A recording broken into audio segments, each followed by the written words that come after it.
What really happened with your host, Mike Rivero. You're listening to the Republic Broadcasting Network, where you'll find out what the Fukushima's going on. And aloha, America. Welcome to our show today. It is Friday, November 17th, 2017. Thank goodness it's Friday. Thank goodness it's Friday. It's also the peak of the Leonids meteor shower for those of you who are out before sunrise in the morning. See some of those shooting stars overhead. We have got a lot of stuff to talk about today. The phone lines are open, 800-313-9443. Mike is in our control room, ready to answer the phone when you call on in. And, of course, in hour number 3 today, the lovely Lady Claire will be joining us with her unique perspective on the world here. So let's get right on into the news. Now, back when Donald Trump was talking about the possibility that our elections might be tampered with or rigged, and everybody's saying, oh, it could never happen. Obama was saying it's too complex, couldn't possibly happen. And Hillary Clinton was out there saying, oh, it's a horrifying idea. Then, of course, Hillary lost, and immediately it changed around. Oh, of course the election was rigged. Russia rigged it. And apparently Hillary Clinton is now back out there claiming that Russia stole the election from her and gave it to Donald Trump. And again, pushing this story with absolutely zero evidence about it. And she's upping the ante, saying that there's no question that Russia changed the outcome of the general election last year for the presidency. And so they're back to pushing this nonsense. And for somebody who claimed that she wasn't planning on ever running for office again, she certainly sounds like she still wants that Oval Office by hook or by crook. Now, getting on to the issue of Judge Roy Moore, he's starting to go on the offensive. He's taking the initiative, and he's out there saying that all of this smear job is an effort by Mitch McConnell to steal the election, because apparently McConnell was backing another GOP candidate in the Alabama Senate race that Judge Roy Moore defeated, and Mitch is apparently very unhappy. The concern appears to be that Judge Roy Moore, being kind of an independent outsider, he might cast swing votes and offset John McCain, who's supposed to be a Republican but tends to side with the Democrats more and more these days. Now, Roy Moore's lawyer is out there saying it is pretty obvious at this point that the yearbook inscription is forged. And basically, the issue that they have raised is the fact that after the Roy Moore in the yearbook, there are the letters D.A. which was explained to us as meaning district attorney. And he wasn't a district attorney at the time. He was an assistant district attorney at the time. But it turns out it's got nothing to do with his job, because when he was on the bench and he would be writing out legal orders, his assistant would be required to initial after the name so that they knew who processed it. And Judge Moore's assistant in this divorce case that involved Ms. Nelson was Delbert Adams, hence the D.A.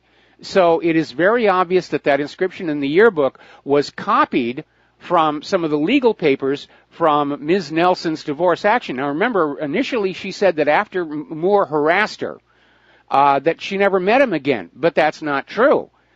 He was the presiding judge in Nelson's divorce action, which she lost, by the way. She didn't get what she wanted, so this is her little bit of payback. And again, we posted the photo of the actual inscription in the yearbook, and if you look very carefully, it's obvious that starting with the word Moore, it's a different colored ink. So somebody found an inscription in the yearbook that was simply signed Roy, that sounded very romantic and flirtatious, and then they added the rest after it. Now, as you know, Gloria Allred has been asked repeatedly whether the inscription is authentic or not, and she won't answer one way or the other, which is telling you an awful lot right there. And now it's gotten even worse, because yesterday on MSNBC's MTP Daily, basically she was asked, did Nelson actually see Roy Moore sign the yearbook? And Allred said, I didn't ask. She didn't even ask her client if the client had seen Roy Moore sign the yearbook. So at this point, that whole inscription, that yearbook inscription, is down in flames.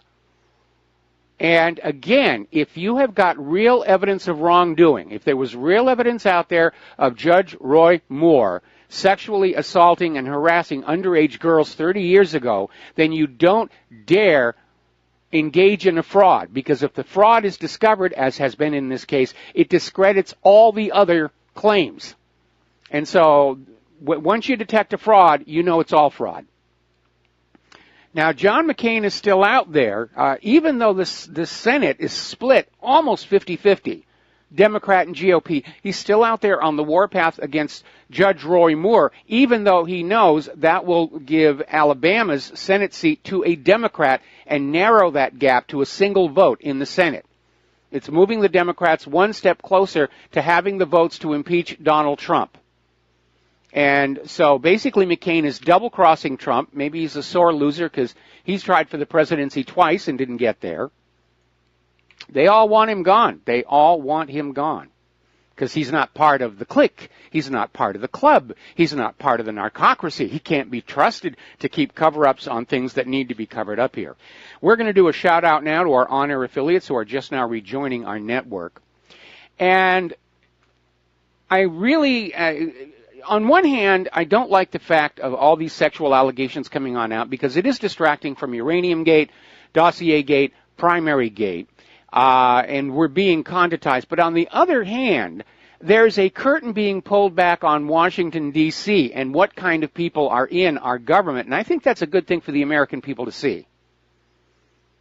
And this may turn out to be the year of the grand disillusionment. Disillusionment in Hollywood celebrities, disillusionment in our politicians, and really come to understand these are some very scummy people for the most part. There are a few rare exceptions, like Cynthia McKinney, Ron Paul, so forth. But if you look at the number of sexual harassment claims that have been settled out of court in the Congress, and they actually posted the numbers, I think the worst year was 2006. They had something like 24. That's one every 2 weeks. They spent huge amounts of your tax money, not the Congress critters' tax money, or the Congress critters' money. The Congress critters were not required to pay the settlements to these people that they harassed. They came out of your pocket here.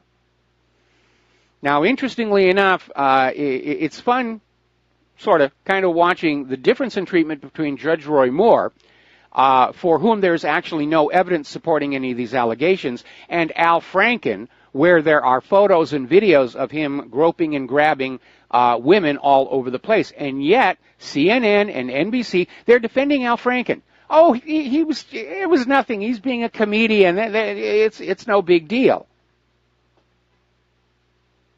So, again, we're seeing that the corporate media establishment is still very liberal. They're out there to protect Democrats and liberals. They're out there to attack conservatives and Republicans. Now, Politico is out there saying that Al Franken's rush to have a hearing before the Senate Ethics Committee is a sham. It's a fraud, because the Senate Ethics Committee is a place where ethics complaints about senators go to die. And they'll say, yes, we've had a hearing, and, well, we didn't really find anything. It's the whitewash. It's where they bury these things and make them go away. So let's get away from all the sexual dalliances here, if you will, and get on back to the important scandals. And we're seeing more and more hue and cry, even within some parts of the corporate media, saying it is time to have investigations into these various scandals, such as Uranium One. Even the New York Post is out there saying the Justice Department has a duty to consider a probe of the Uranium One sale. Actually, not even consider it. There's enough evidence there to move forward with a full-blown investigation and prosecutions. Because the FBI knew there was bribery and coercion going on, and Hillary and her associates still signed off on the deal, including some people who are now working in Robert Mueller's office, trying to go after Donald Trump. There's an infinite amount more evidence regarding the Uranium Gate, Russia Gate, Dossier Gate, Primary Gate, than there is about Russian-Trump collusion. And we're starting to see more and more GOP members of Congress saying that Sessions either investigate a full, legitimate, open investigation, or he should step down, and we need an attorney general who will actually do the job. And I still think Larry Klayman would be perfect for the job. Now, Hillary is obviously very worried about the Uranium One investigation. She's out there saying it's an abuse of power. And one of the most ridiculous claims that came on out from the liberals is that traditionally you don't go after the losers of a campaign with criminal prosecutions, and that's absolutely nonsense. Under the United States and our system, if you break the law, you're supposed to be investigated, charged, tried, and if convicted, you go to jail. There's no get-out-of-jail-free card for you just because you're a loser, Hillary. Now, the author of the Clinton Cash book, which really cranked up a lot of this public awareness about just how corrupt the Clintons are, basically says that there are tapes existing of Hillary Clinton dealing with Russia, and he says they're damning. There's evidence out there. It's starting to surface. Now, the other day, we were talking about how the secret informant that the FBI had inside the uranium deal had been named in an interview with Reuters. And basically, his name is William D. Campbell. And I kind of wondered at the time why, knowing the long history of dead bodies behind the Clintons, that he would do an interview with Reuters and go public with his name. As it turns out, it actually didn't work that way.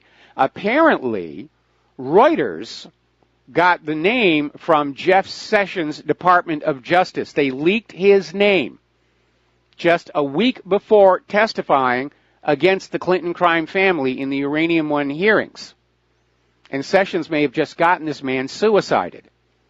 So I understand that he is in fear for his life and he needs to be taking precautions, because people who have incriminating information on the Clintons have a bad habit of dying in small plane wrecks, or in the case of Ron Brown, big plane wrecks, or winding up dead in Fort Marcy Park, being suicided, shot multiple times. Now, this FBI informant is saying that he's got videos of briefcases full of money that were being handed back and forth to facilitate the deal. And I hope he has them in a secure place, and I hope he has multiple copies of them. Because you know the Clintons' henchmen are out there hunting for this guy and his evidence, and they're loaded for bear. I wouldn't want to be carrying the life insurance on this guy right now. Meanwhile, over at Judicial Watch, they have released 109 pages of new Hillary Clinton emails from her tenure as Secretary of State, some of which are classified. Remember, there wasn't supposed to be any classified information on her email server, and everything was supposed to have been turned over to congressional investigators a long time ago, and oh, gee whiz, we forgot about that. And these documents include comments about supporting the Libyan rebels and Hamas PLO talks. But again, Hillary just was not playing by the rules. Now, again, former FBI Director James Comey tried to excuse it, saying she didn't mean to do wrong. But again, if you read Title 18, intent is not required. But they're all trying to protect her and cover up for her. Remember when she did that interview on Mother Jones, and she said, if I'm charged, terrible things will happen. She's in a position to literally blackmail the entire deep state over their links to gun running, drug running, CIA, and all the rest of it. The Clintons know where all the dead bodies are buried and how they got to be dead bodies. And Hillary, we have seen indications before that she sent out the message. If she goes down, she's going to take everybody else with her, which might be a good thing, because this government is headed toward a Soviet Union-style collapse. Now, as you know, New Jersey Senator Menendez is celebrating the fact that he's off the hook. He had a mistrial, and so far no word of a retry. And he's out there saying this was all wrong. And now he's saying that the only reason the FBI investigated him was because he's Latino. And he's out there playing the race card. I didn't do anything wrong. I wasn't corrupt. They just went after me because I'm a Latino. They're a bunch of racists over at the FBI. And talk about hypocrisy and comeuppance. Wes Goodman is a Republican state legislator for Ohio, and he routinely touts his Christian faith, and he has an anti-LGBT policy. all of that has come to an end. He's had to tender his resignation when he was caught having sex with a man in his office. So once again, we find out that what the politicians are saying is not necessarily what they're doing in their private lives. Okay, let's turn on over to the war zones, emphasis on the plural here. Once again, Russian bombers have hit targets of the Islamic State near Abu Kamal in Syria. And again, these are these long-range Tupolev 22 M3 bombers. They left an airbase in Russia, crossed Iran and Iraq, carried out a massive airstrike against facilities of Islamic State, ISIS, Daesh, ISIL, whatever they're calling themselves this week. And basically said that all the designated targets were hit. And I think they're rubbing that in response to Donald Trump's cruise missile attack against that Syrian base where most of the missiles didn't hit the target. Now, the Pentagon has announced it is staying in Syria even though ISIS is defeated. Now, the real agenda is still finding a way to get rid of Bashar al-Assad and installing a puppet regime there. But the Pentagon is saying that they have a right to stay in Syria because ISIS might come back. ISIS could come back, and we want to have our bases and everything ready to go. And, of course, Syria's not buying it. They're asking the United States to leave. In fact, they're demanding it, saying that the U.S. military presence on their soil without their permission represents a military aggression. And Russia is saying it is time for the U.S. to leave. They were never invited to be in there. But the Pentagon is saying, we're going to stay. What are you going to do? Declare war on the United States? Ha, ha, ha, ha. Syrian diplomat calls on U.S. to stop backing culprits of chemical attacks. And they're basically talking about this back and forth over the U.S. trying to get an extension on the UN investigation into chemical weapons in Syria. And the latest report coming out basically blamed Damascus for the chemical attack, but it's now come on out. Investigators didn't even visit the site of the incident. There was no investigation. They were simply told, you're going to write a report saying that Syria was to blame for the chemical attacks on the Syrian people. And they said, yes, sir, and that's what they did. But again, the story just did not make any sense. To find out if you are being lied to, look for what should be there and isn't. And what isn't there, what was never there, is a reason for Assad to gas his own people, knowing it would open the door to a U.S. invasion when he was already winning the war. ISIS is all but gone. Syria is back under the control of the Syrian government, except for the Golan. It didn't make any sense. The story never made any sense. But if you're a loyal American, you'll believe our lies, because our lies stand for mom and apple pie and cute little puppies, and all those other people's lies are all about evil. Apparently, the Syrian army liberated quarters of Deir ez-Zor from ISIS, and they found huge warehouses with huge number of lethal weapons. We're not just talking about a few weapons and chemical weapons left around some outpost. We're talking about M16 automatic rifles, TOW anti-tank missiles, 155 millimeter U.S.-made artillery. And there were even Hummers in there, some of which were already stuffed with bombs ready to explode. If you click the link on this, you'll see a photo of everything laid out. There was enough weapons there to equip a small army, and of course that's why they were going on in there. We're not looking at this idea of just a little bit of weapons smuggling somewhere. We're talking about a major operation to supply ISIS and Al-Qaeda by the U.S. government. And by the way, that's not news. Remember, that came all out in documents brought out by Judicial Watch and the various investigations. When Hillary Clinton was Secretary of State, Barack Obama and Hillary Clinton, at the same time they were telling you ISIS and Al-Qaeda are terrorists, they were supporting them militarily. We're going to take a break for commercials, and we will be right back.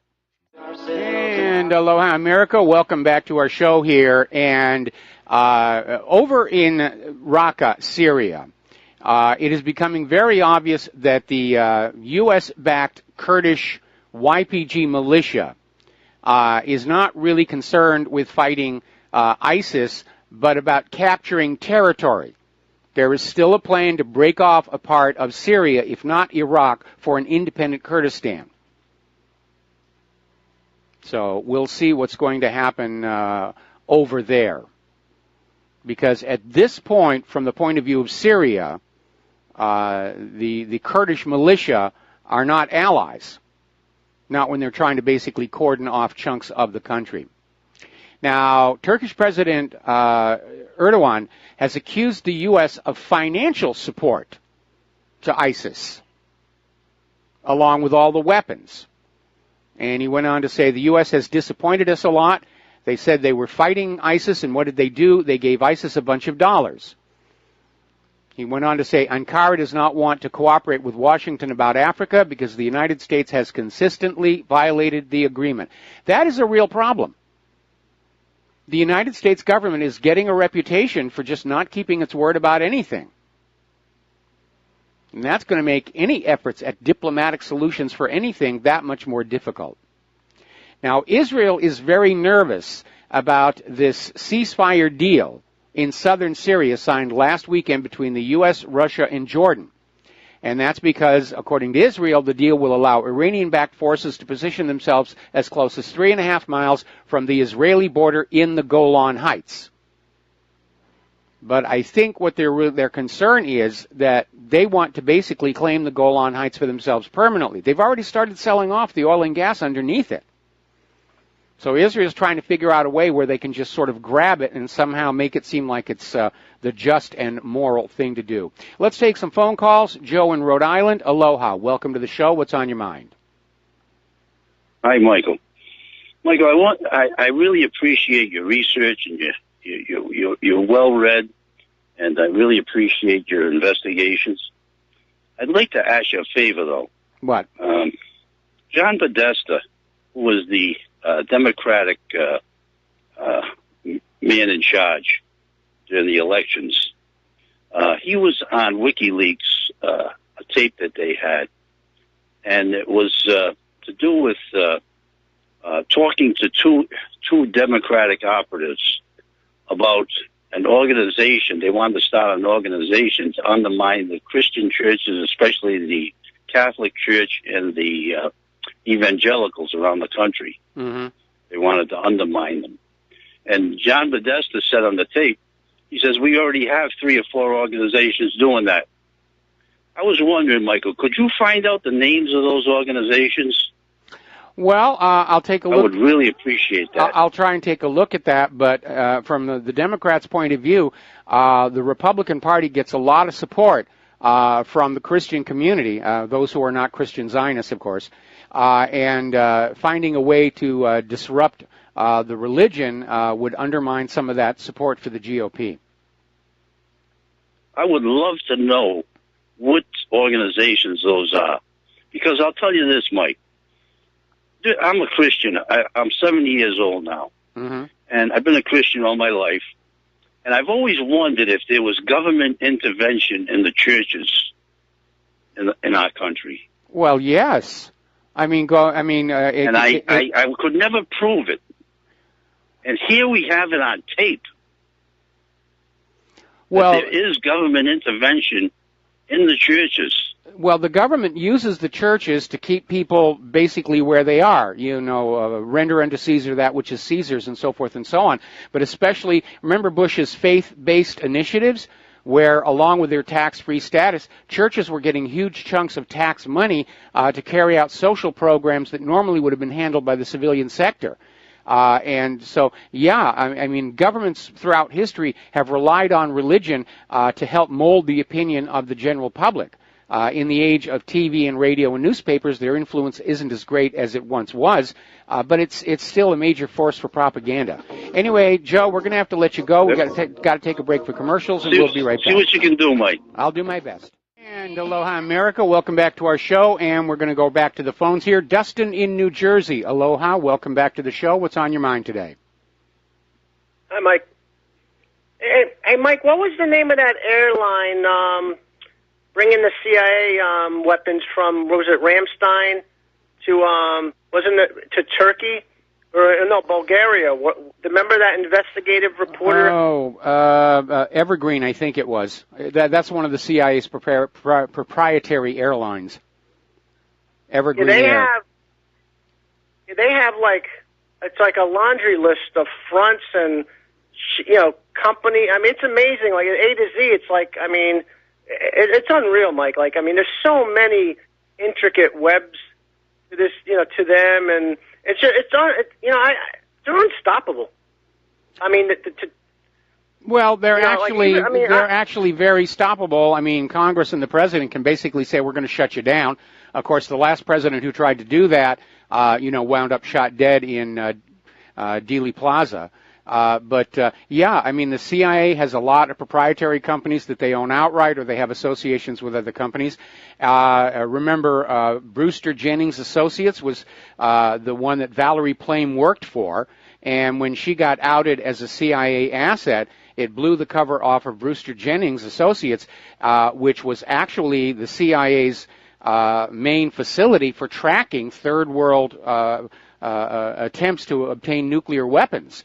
And so when they went after Valerie Plame to discredit her husband over his discrediting of the Yellow Cake claim in Iraq, they literally destroyed, at least for a short while, the U.S. ability to find out just who was trading nuclear weapons around the world. And we know it's a problem because, of course, paperwork exists showing that Israel was trying to sell a nuclear weapon to the former government of South Africa.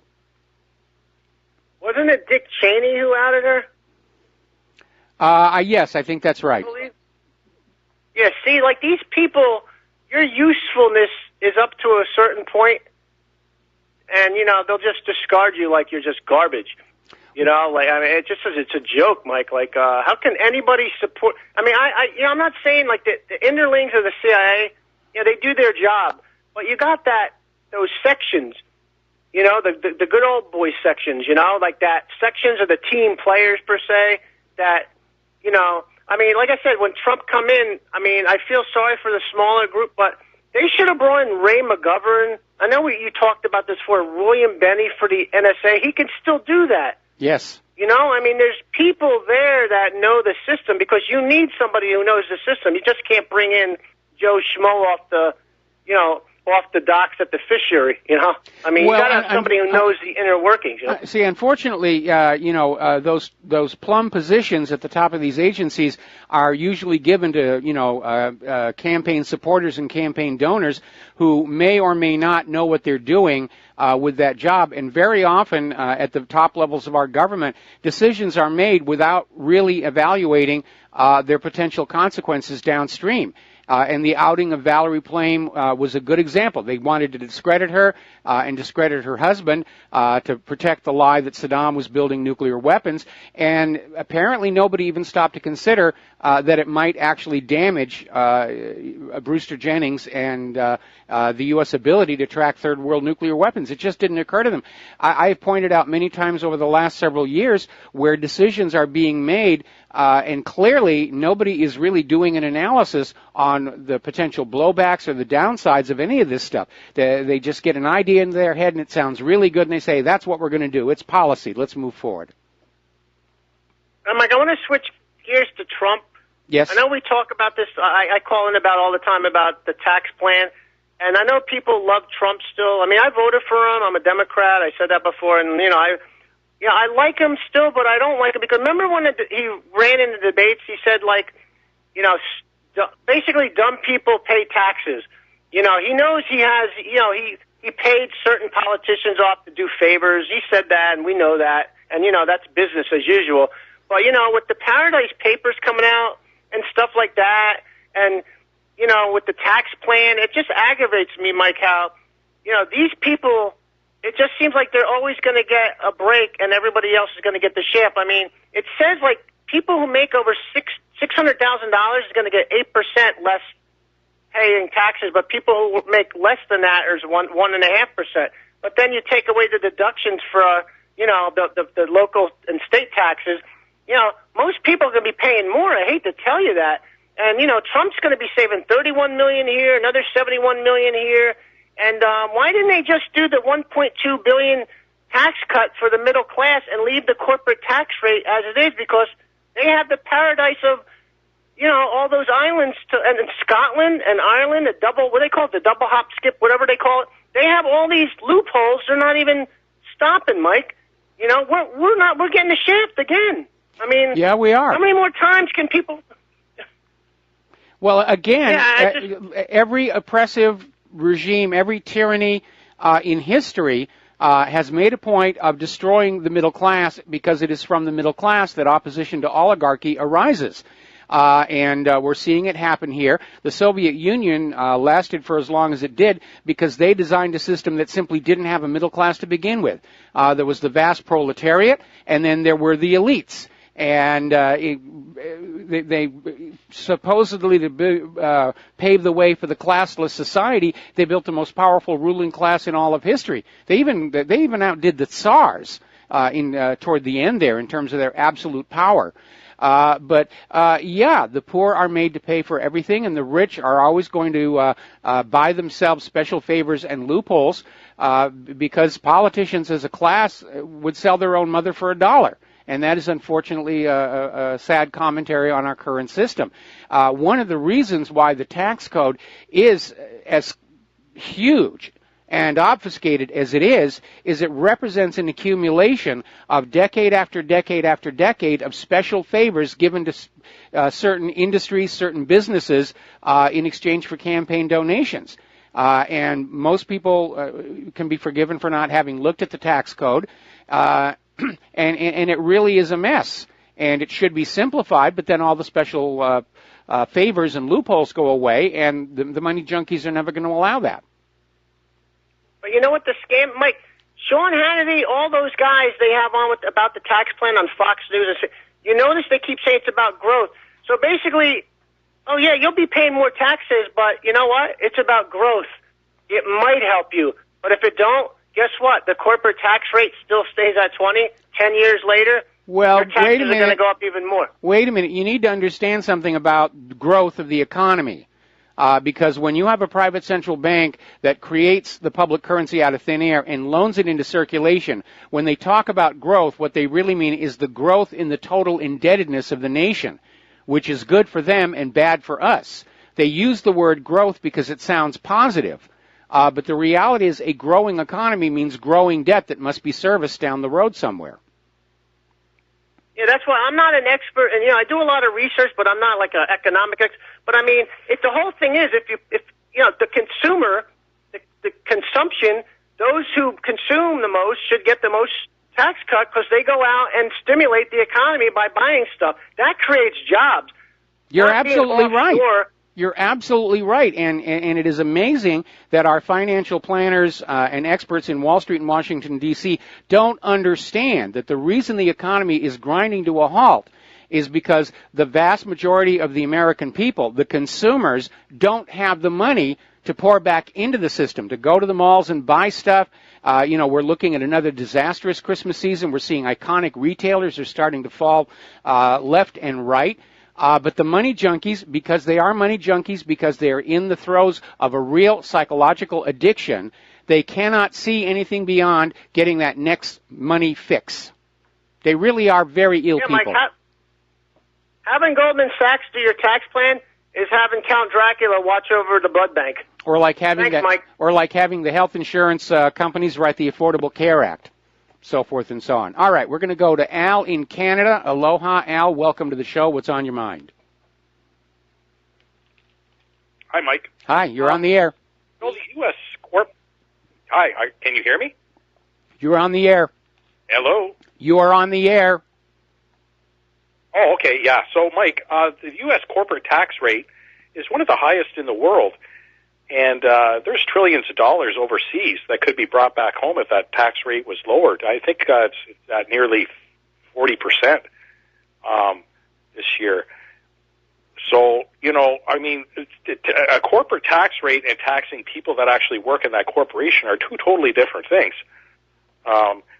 Because there are stockholders and whatnot, and I mean, they put up a certain amount of cash and they expect a certain return to dividend. So there's a little bit of a problem with that. There's a little bit of a problem with that. If the corporate tax rate is lowered to match the rest of the world, that is not an incentive for these corporations to go through the trouble and expense of bringing their operations back to the United States of America. And when you look at our deteriorated infrastructure that is needed to support industry and agriculture, when you look at the educational level of the average American worker, there really isn't much of anything to work with in terms of rebuilding the factories and getting us back on our feet again.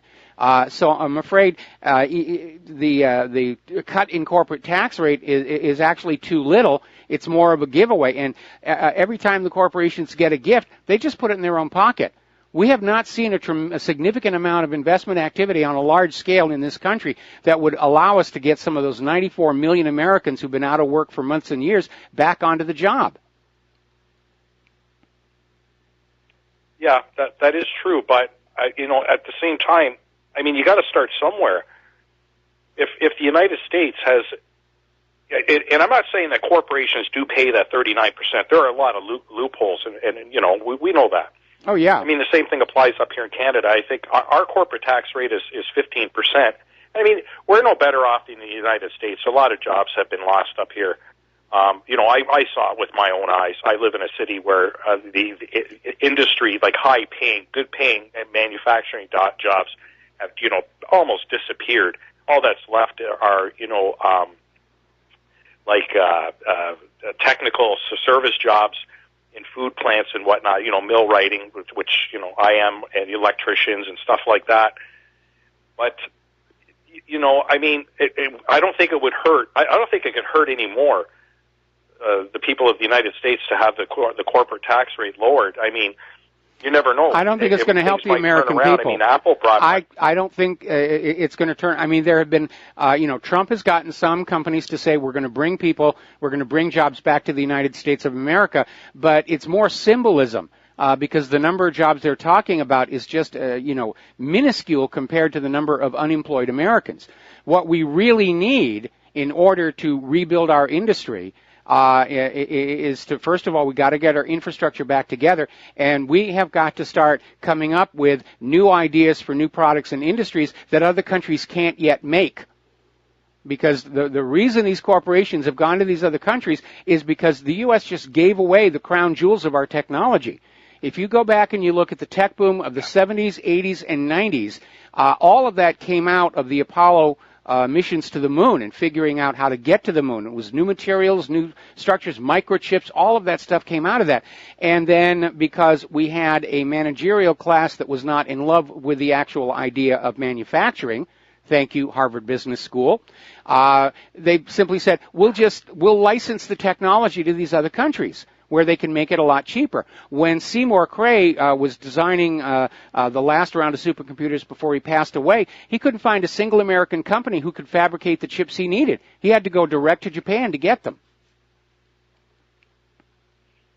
Yeah, well, and Japan, I mean, the only reason they got built up is because they stole the American technology and they didn't steal it. When they first started manufacturing was garbage. Al, they didn't steal it. It was licensed to them. It was shared with them. And you know what? I'm not really saying stealing, though. You know what I mean? It's they basically, Well, once they have the technology, they're going to copy it off here. You need to go find yourself. Oh, yeah. You need to find a book called Airframe, and it's by Michael Crichton, and it's about the aviation industry, and it's about globalism. And the story basically involves this aircraft manufacturing company, and it's being taken over by these globalist hotshots who are trying to make deals with these other countries for airplanes. And part of the deal is they get to basically manufacture the wings for themselves. And, of course, that is good for the short term and the stock options and the rest of it, but that technology transfer means that in a few years those countries are going to be able to make their own wing structures for their own aircraft. And so when you have invested huge amounts of money in developing a technological advantage over another country, you have to keep it close to your chest. And you have to keep those jobs that use that technology to make products in this country. The instant you start offshoring all of that, you've lost that technological advantage. You've thrown it away, basically, is what happened. And again, your country is in decline. Yeah, that's where, right? and it's been in decline for 30 years. Could you put that up on your website, Mike? Which part? That book and that book and that author? Well, it's Michael Crichton. I'm sure you've heard of him. He did Jurassic Park and the others. This is one of his lesser-known books. It's called simply Airframe. It'll never be made into a movie, I guarantee you. But, toward the end of his career, Michael Crichton, he had enough money. He wasn't really interested in getting any more. And his last series of books, he was trying to sound a warning about what he saw as dangerous directions in society. And Airframe was one of them, about globalism, a state of fear, about the global warming hoax. And it's really good stuff. And it's, you can go down to like Aaron Russo. Yeah, absolutely. You reach a point in your life where, you don't have a lot of life left, and you've got enough money to be comfortable, and you're not a money addict, and you start using whatever skills and art that you have to try and get the message out there. George Carlin was another one toward the end of his career. He was going to say what he thought people needed to hear. He'd make it funny so people would listen, but he was out there saying what he thought people needed to hear. And he didn't care if anybody got upset about it. And that was one of the things that I think made him truly great. Yeah, and it was an eye-opener, too. Yes.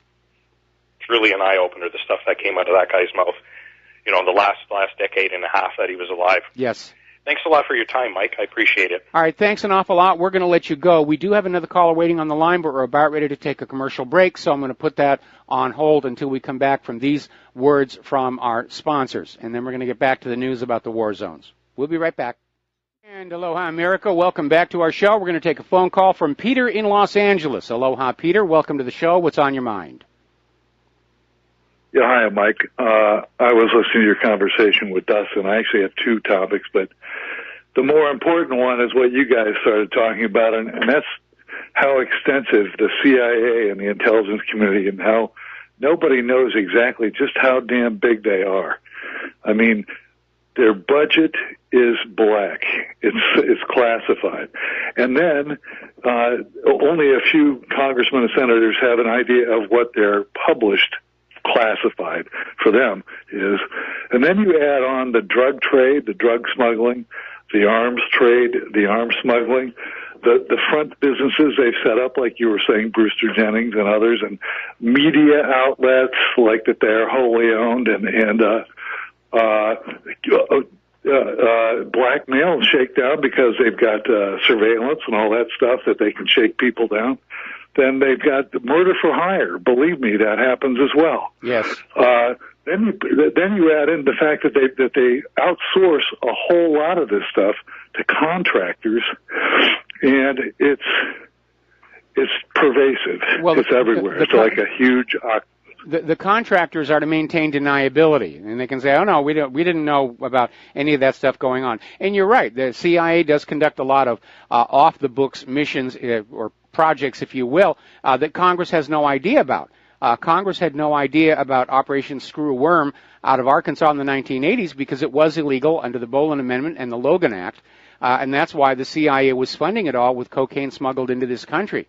In a lot of ways, they act like the mafia, and apparently throughout much of our history, the CIA and the mafia have actually worked together on certain projects.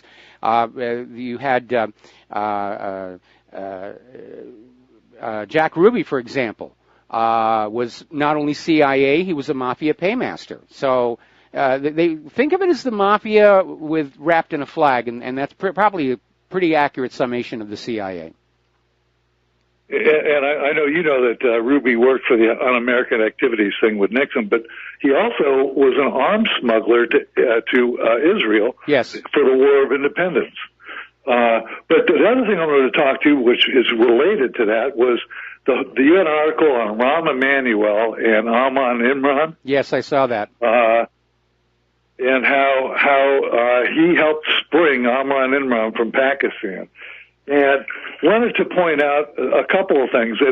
For years, it's been pretty much a given, honestly, by intelligence guys, that Rahm Emanuel, who, by the way, during the Gulf War, when we were at war, the Persian Gulf War, Desert Storm, he went over to Israel and put on an Israeli uniform. Yes. His father was an Israeli guy for the Irgun or something like that. and a terrorist for the Irgun. But well, at any rate, he is an Israeli spy. Yeah, I was just going to say, he is suspected of being Mega, which was Israel's most highly placed spy in the Clinton White House.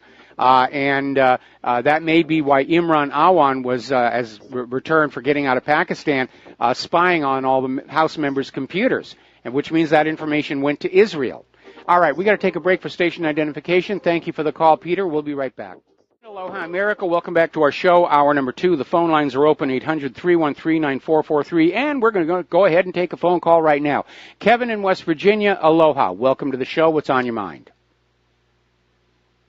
Hey, Mr. Mike. All these sexual allegations and all this sexual scandal and everything, a part of me wants to say this is nothing more than a diversion away from the narcocracy and Uranium One and Dossier Gate and all this other crap.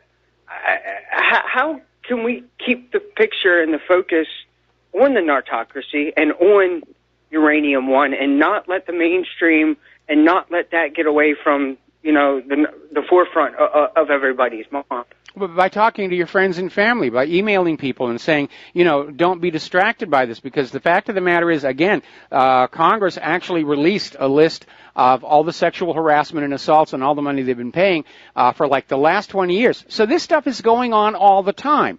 Only when it becomes useful as a political weapon does it make its way into the corporate media. And you're right, we're being contentized with this. But the corporate media is just going to follow their instructions to keep trying and distract the American people with these tawdry little sex scandals.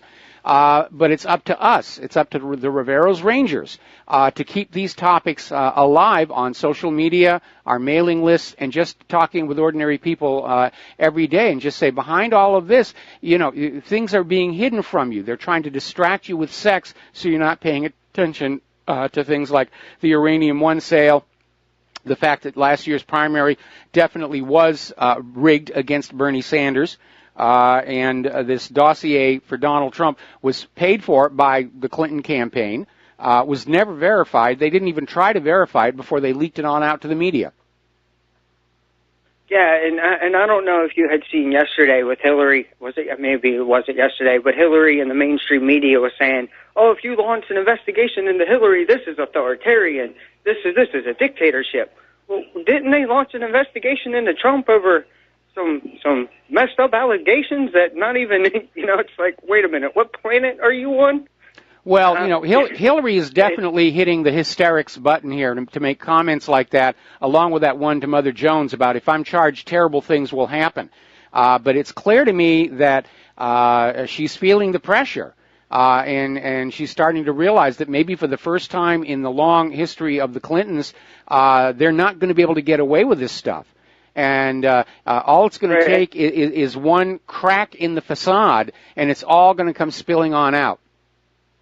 All the way back to Vince Foster. You said it before.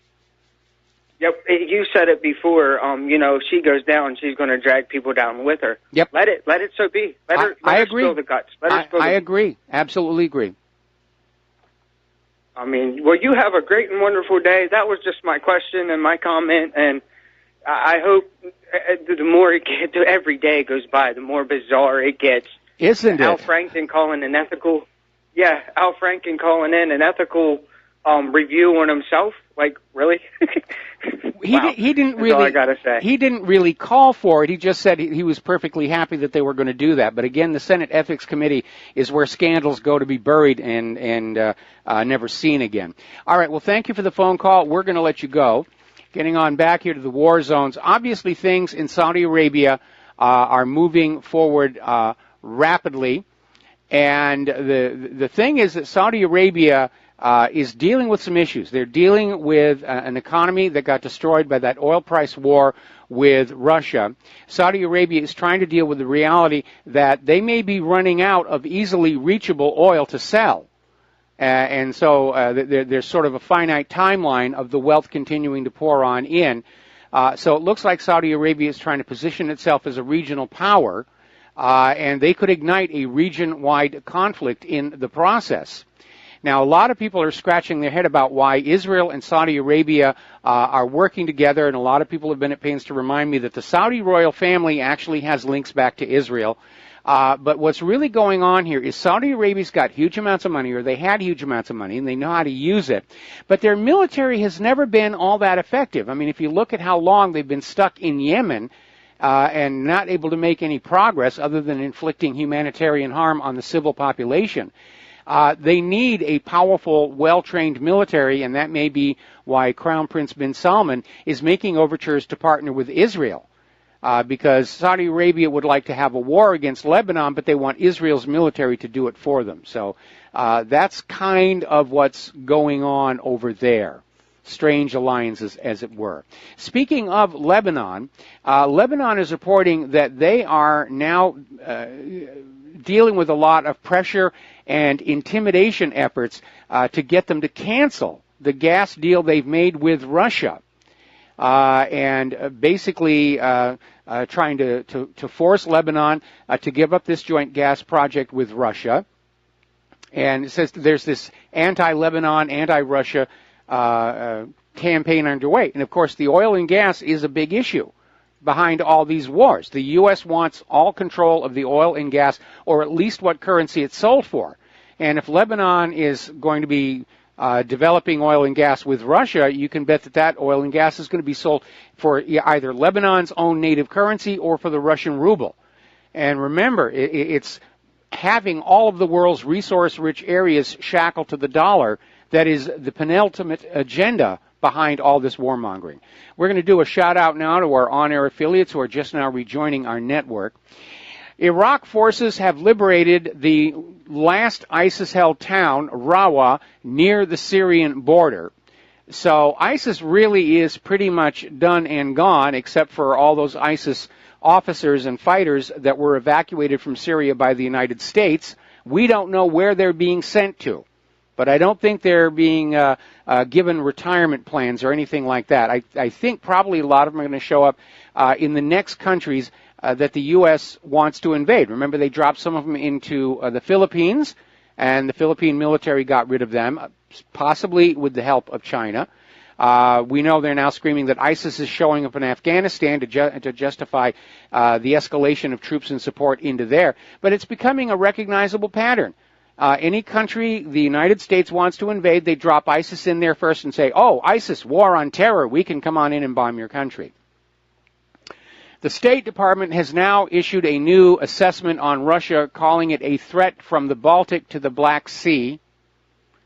And it's just more of this war propaganda. And apparently they're concerned that Russia has shown the ability to conduct and prepare large-scale exercises, such as the recent West 2017 exercises. And yeah, it is demonstrating a capability to deploy and coordinate large numbers of forces and to do so efficiently.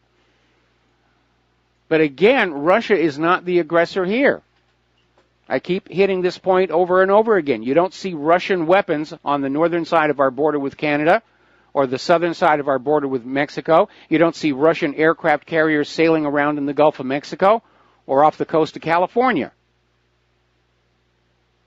The last time there were Russian warships sailing off the coast of America was when Russia sided with the Union against the Confederacy and kept Europe from attacking the United States on behalf of the Confederacy. A little bit of history some of you may not have known here. Now, you know, there's this big NATO drill that they're getting ready to do here. And all of a sudden, Turkey pulled out of it because apparently looking at the maps for the war games, Erdogan's name was used on the enemy chart. And I can understand why Erdogan might be just a little upset over that, so they have now pulled on out. And that puts the possibility of Turkey being a part of NATO very much in doubt. Over in Korea, despite all the talk about our wonderful THAAD system and Patriot and everything else that's going on, the reality is that experts in military hardware are saying it's actually going to be very difficult to intercept and down North Korean missiles. And so the U.S. is embarking on a new program. They got an emergency funding request to Congress, trying to find new ways to bring down these missiles like cyber weapons and armed drones. Now, the problem with the cyber weapons is unless you're able to hack into the missile software at its point of manufacture, it's not like these missiles are on the internet. They don't have communication with the outside when they're being used for their primary purpose. During tests, yeah, there are radio links, telemetry, all kinds of things. Some missiles, some advanced missiles, do have radio links. They can be retargeted in the middle of a flight. I think some of the more advanced standards have that capacity in case one missile gets a target and they decide, well, we've got an extra missile, let's send it over here. But for the most part, I don't think North Korea's missiles are going to have any kind of a radio or link that can be hacked into while it's in flight. Trump is apparently talking about adding North Korea to the list of state sponsors of terror next week, and that list has really become a joke because there are so many nations that are on that list that haven't actually been caught engaging in acts of terror. But apparently this is a move to try and outrage North Korea and try and goad them into doing something. But right now, Kim Jong-un is playing it very, very cool. He has not tested any more nuclear weapons. He has not tested any more long-range missiles. He's just sitting still and waiting for the U.S. to burn itself out on the rhetoric. Now, getting on down to Africa, apparently the U.S. now has significantly more troops in Somalia. They've got some 500 troops on the ground. They're denying there's a buildup of forces in the African country. Last time we were in Somalia, didn't really work all that well, if you've ever seen the movie Black Hawk Down. And finally, down in Argentina, apparently one of their military submarines is missing at sea in the South Atlantic. Apparently it last radioed its position 2 days ago, and so now they've launched a massive search for it. They're hoping it's simply a communication problem. And I am not hopeful, because submarines have more than one radio, even the Argentine submarines. And sometimes they simply vanish after a communication report. That's what happened with the USS Scorpion. When it was coming across the Atlantic, it filed a location report, was never heard from again. And everybody was standing at the docks in the U.S. waiting for the sub to come on in, and it just never came on in. Finally, they were able to locate it, and Bob Ballard actually surveyed the wreckage of the Scorpion and the Thresher as part of the clandestine component of his mission to find the Titanic. A lot of people don't know this, but Ballard was in the Navy, and he was reactivated, and they used the search for the Titanic as a cover story for the missions to go on out and look for the Scorpion and the Thresher, and put to rest these hysterical claims that Russia had sunk both of these submarines. In the case of the Scorpion, it was pretty much figured out that there was a defective torpedo battery that could actually activate while the torpedo was still in the submarine, and it would overheat because it didn't have the ocean water flowing by it to cool it, and could lead to a cook-off of the warhead. And in the case of the Thresher, they tried to save a little bit of money by brazing some of the pipe joints instead of outright welds, and one of the brazed joints cut loose, and it sprayed water all over the two electric control panels, which were imprudently located side by side. And so that's what happened to that one, and Ballard sort of figured all of that out, and I actually lost a cousin on the Thresher. So kind of a sensitive issue. And I hope they find these submariners. And I got to tell you, I have a lot of respect for submariners. For anybody who's going to lock themselves in that metal tube, and you would never, ever get me in one of those. I mean, I've been on the tour submarines off the coast here to go down and look at the shipwrecks and everything. But a combat submarine, no, that would not be my idea of fun. So let's talk about the economic news here. And as you know, we're less than a week away from Thanksgiving. There's going to be the Thanksgiving holiday and Black Friday and the start of the holiday shopping season. And actually, Claire and I, we already got most of ours done. Not that we had much of a budget, but we had to buy the stuff for the children at the local Toys R Us because we don't know when they're going to close. And they're already starting to run out of stuff because a lot of their suppliers are not sending any more inventory out of concern that they're not going to get paid. So we had to get that out of the way. But there's a very disturbing article out of CNBC on how an alarming number of American shoppers are still paying off the debts from last Christmas. You go on, if you're a good Christian and you're a good holiday spirit and you love your family, you'll max out the plastic and buy those Hickory Farms boxes of preservative-loaded cheese and meat or whatever it is you're going to be doing this year. And that's really kind of a terrible way to be doing that. I mean, you can get in a situation where you're going to be paying off the debt on something that you bought long after the item that you bought has burned out, worn out, and been thrown away. And that really isn't the way to go. Stick to cash, have a budget. 27% of people surveyed in this study admit they don't have a budget. They just grab all the money and grab all the plastic and they go to the malls and they get a rush just, for once in the year being able to just buy whatever you get an impulse to buy. And it is a rush, I'll admit that. But you got to be very, very careful because Christmas, as it's handled in this country, in fact, all the holidays, Halloween, Thanksgiving, Christmas, Easter, it's just marketing and marketing and marketing. And I learned that many, many years ago when I was working on a film project in Munich, Germany, and I got to experience Christmas at the Marienplatz. And I'm sure today, with all the refugees and everything that's gone on in, that wonderful romantic feeling may not be there anymore. But it really felt like I had always thought Christmas was supposed to be, based on what I read in books, as opposed to this, it's Christmas time, buy, buy, buy, buy. Remember Tom Lair's Christmas Carol? You ought to hunt that one down. It's on YouTube. Getting on back to Toys R Us, even though they are in bankruptcy, Toys R Us has asked the bankruptcy court for permission to pay $16 million in bonuses to its top executives, assuming that they can hit some financial targets during the upcoming holiday shopping season. So they're literally betting that they're going to make a bunch of money over Christmas, and they probably will get a surge. The problem is too many retailers literally bet their entire year on that holiday shopping season. They expect to make 1/3 of their money in that last month of the year, and it's been falling short for the last several years now because people just don't have a lot of money, and more people very wisely and prudently don't want to go to those credit cards with the high interest rates. So we'll see what happens there.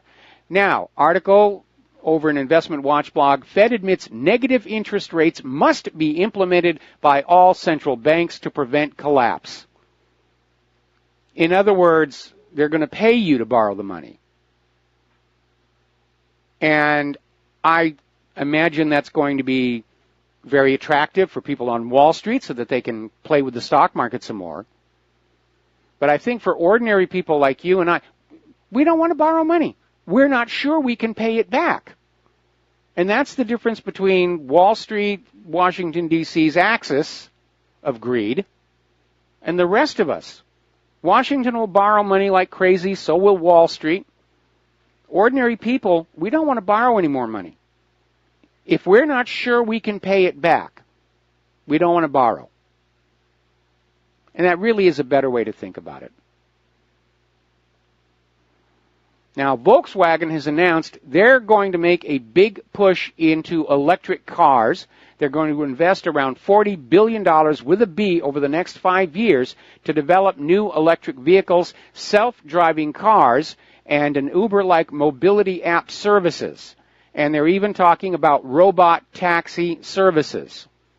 So they're making a big push to develop some new technologies that are going to be out there. And it will be interesting to see if it works and if they can make it work. It may help the revolution. Remember, there have been some breakthroughs now in the lithium batteries used to power electric cars where they won't explode on you and they're much, much, much faster to charge. And that was the last major roadblock to the electric car, was the charging time. We're going to take a break for commercials. We'll be right back.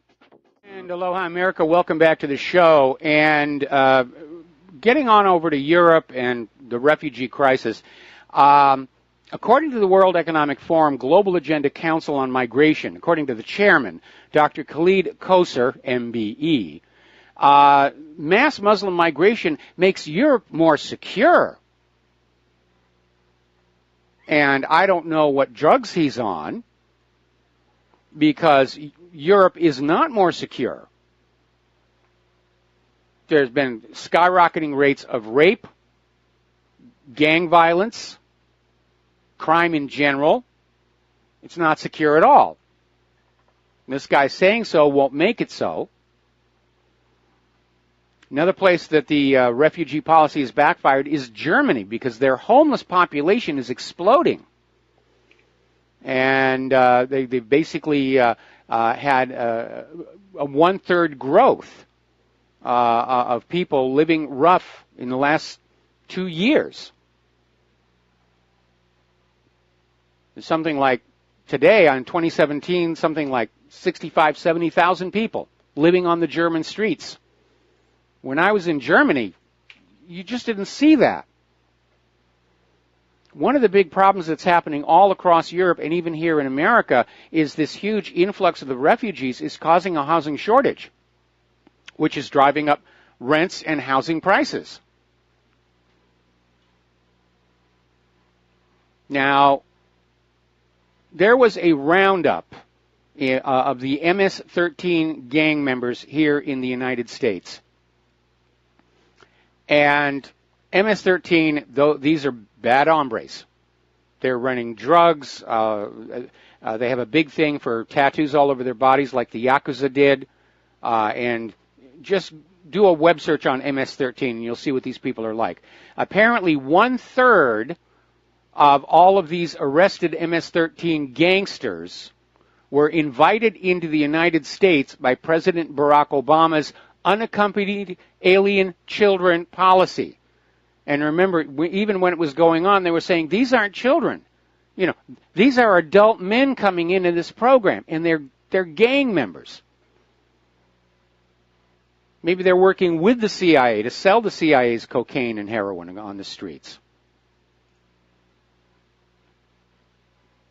Now, apparently, in Great Britain, new migrants have made up 90% of new households over the past decade. That's how much they're pouring on in. Now, over in France, Macron is blaming the rise of Islamic radicalism because the French Republic has resigned. And he's basically saying that it's really the fault of France that this is happening. That if France was being French, the Muslims would come on in and there wouldn't be any problems. They're really starting to grasp at straws, trying to negate the negative impact of this open borders policy.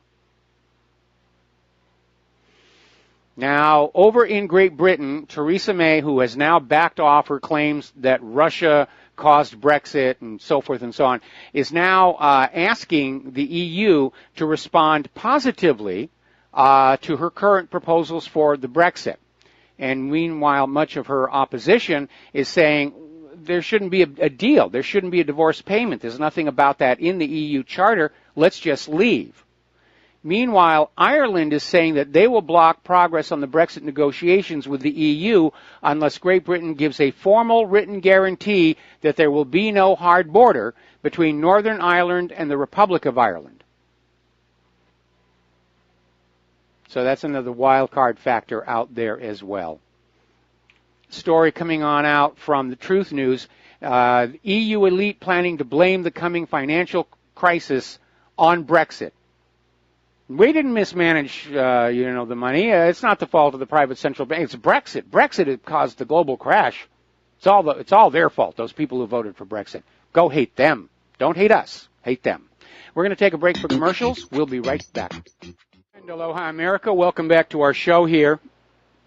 Rather interesting little story that appeared in the Daily Sheeple, where apparently over in Sweden there's a social media campaign pressuring Sweden to adopt a Turkish-style flag due to Islam's rapid growth in the country. And there's a petition out there asking Sweden's prime minister to do away with the current offensive flag. Now, I got an email from somebody who says that actually take the story with a grain of salt. It's not getting that much support over there. But again, it underscores that the current open borders migrants do not want to assimilate into their new homes, which has normally been the pattern for much of history. When you go to another country, you learn their language, you learn their laws, you learn their customs. You know, in your own home, you can be what you were in your old country, use your old language. Teddy Roosevelt said it perfectly. If you want to come to the United States of America, you're welcome, but understand this is the United States of America. We have a language here, English. We have laws that must be obeyed. All right, let's take a phone call. Clay in Alabama, aloha. Welcome to the show. What's on your mind? Well, about Judge Moore. Yes? You know, he may not be an angel, but I predict he's going to win by shocking landslide. Yeah. In large part because the Republican Party has turned against him. That they've cut off the financing, and they're even threatening not to let him be seated if he wins. And so I think the Republicans have shot themselves in the foot more than they've hurt Roy Moore. I would tend to agree because, especially with this yearbook signature now discredited, and as I said before, if you have real evidence that Moore did these things 30 years ago, you don't dare put something faked in there because if it's discovered, it will discredit everything else. So if we've got fakery and fraud here with this yearbook signature, then it means basically everything that was being hurled at Moore was a fraud. And remember, they tried exactly the same thing with Donald Trump, and it didn't work. And I think the people of Alabama are probably recognizing that this is a classic political smear job, precisely because it was used against Donald Trump. And I think you're probably right. Unless there's massive election fraud, I think Moore is going to win. And if the Senate refuses to seat him, you're right. The GOP is shooting itself in the foot. And that means a Democratic Congress next year. Well, let's hope not. But I think this whole deal, the whole government is putting smut on its own face more than is the people they're attacking. I think a mistake they're making is I think every average American is just stupid, or they wouldn't be an average American. You know, they'd be in government or be a billionaire or something. I think they've just misjudged big time. I think they really have, and again, it's because so many of them have been playing the game this way for all their lives, and they don't understand the environment has changed around them. The general population are skeptical. They don't trust politicians as a class now. And people have a natural sympathy for somebody that they see is definitely being a victim of nefarious actions. And Moore is an outside. And what's really amazing is to see all these Republicans with the balance between GOP and Democrats in the Senate so close, they're willing to give away a Senate seat to a Democrat just to not have Judge Roy Moore in the chamber. And you have to wonder what's going on. What engendered that kind of hate is simply Mitch McConnell's revenge. Even McCain is out there. And the net result is they're reducing their own power in the Senate. Well, they're exposing themselves for what they are. Yes. And it's not just Republicans. It's not just Democrats. That whole crowd up there, they're a little group. They feel like anybody outside their circle is insignificant and stupid. Because if they weren't stupid, they'd be inside their circle. So I think. Well, I think it has more to do with the corruption. If you're willing to be corrupt, you're inside our club. If you have these antiquated ideas of morality and ethics, we don't want you around here because you're going to spoil the party.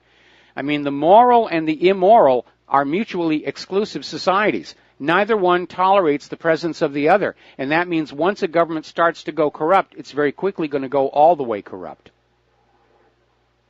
Well, it saves the bay if you study history a little bit. In the end, eventually, all governments fall to corruption, fail because of corruption. Yes. Oftentimes, sometimes they get overrun by a powerful enemy, more powerful enemy, which is more powerful because their government is so corrupt. I mean, we saw that with Rome. It can't even defend its country anymore. We saw it with Rome. We saw it with the former Soviet Union. I think we're close to that. I sure do. Thank you for taking my call. You got it. And get out there and vote for Roy Moore on Election Day. Thank you for the phone call. We're going to switch over to Lenny in Los Angeles. Aloha. Welcome to the show. What's on your mind? Yes, Mike, I would like to speak to what you said before the caller from Alabama called in about the Swedes and the pushing of an Islamic flag in the country of Sweden. And you said that it underscores, the thinking of some people when they enter other people's country. I beg to differ. It underscores the non-thinking of the Swedes and the fact that it is their country and it just may be worth fighting for. Okay? And also pertaining to as far as the people who are pushing the so-called Islamic flag and making the Swedes feel guilty about it, I guarantee you they're not Islamic at all. I guarantee you it's that band of people who are looking to miscegenate Europe. And they're not Islamic. There's the so-called Muslims are nothing but the scapegoat of these people's doing. Well, again, we did get a reader's email saying that the reality is that this is not going to go anywhere, that the Swedish people are not sympathetic to this idea at all. But again, we're seeing all these indications of an agenda to try and erase our sense of national identity or regional cultural history, and look at that situation that happened over in Poland, where they had 60,000 people marched in a nationalism rally. And it was being denounced all over the world. Oh, what do you mean nationalism? Oh, you shouldn't be thinking that way at all. We had that story a few days ago where John McCain was addressing the cadets at one of the military academies, and he's literally up there saying, "Don't make America great. Don't put America first. You've got to start thinking about how we're going to merge with Europe and everything." And so they're pushing this whole globalist New World Order idea. And the people are starting to push on back because they look at what's happened in the European Union and realize that it is a raw deal, that it means a lowered standard of living, less security at home, and along with all this political correctness that you can't say or do anything that might offend any of the dozen or so new ethnic groups that are now in your neighborhood. Yeah, and like I said, the reason these ethnic groups are stuck there, the same reason the blacks, whites, Mexican, Asian here in America are being put at each other's throats. The band of thieves know who they are. They've stolen everything and can't steal no more, and they're afraid that the people are going to come after them. The Swedes wouldn't be any different. Okay, so what I'm saying is that if you look at the lowest form of animal, you cannot use one form of animal or mammal to miscegenate another one. They have sense enough to know this. The only ones who can be convinced of this is the so-called human being. Well, yeah, you're right, and again, it's divide and conquer. The reason our government is trying to turn blacks against white. Same reason back in the 1960s, to prevent us from uniting against the real threat to our way of life, which is that federal government. Right. Let me just say this. I know how it's going to come out and it's going to offend some people, but I'm with the polls all the way. Yes, me too. Thank you very much. Me too. I absolutely agree with you. Thank you for the phone call. We're going to let you go. Now, turning to Germany, Angela Merkel has missed her own deadline to form a coalition government. It's been 2 months since Germany's election. They can't form a government, and now they're looking at a new election. And Angela Merkel may be on her way out because even though her party won the election, it was by a slim margin. And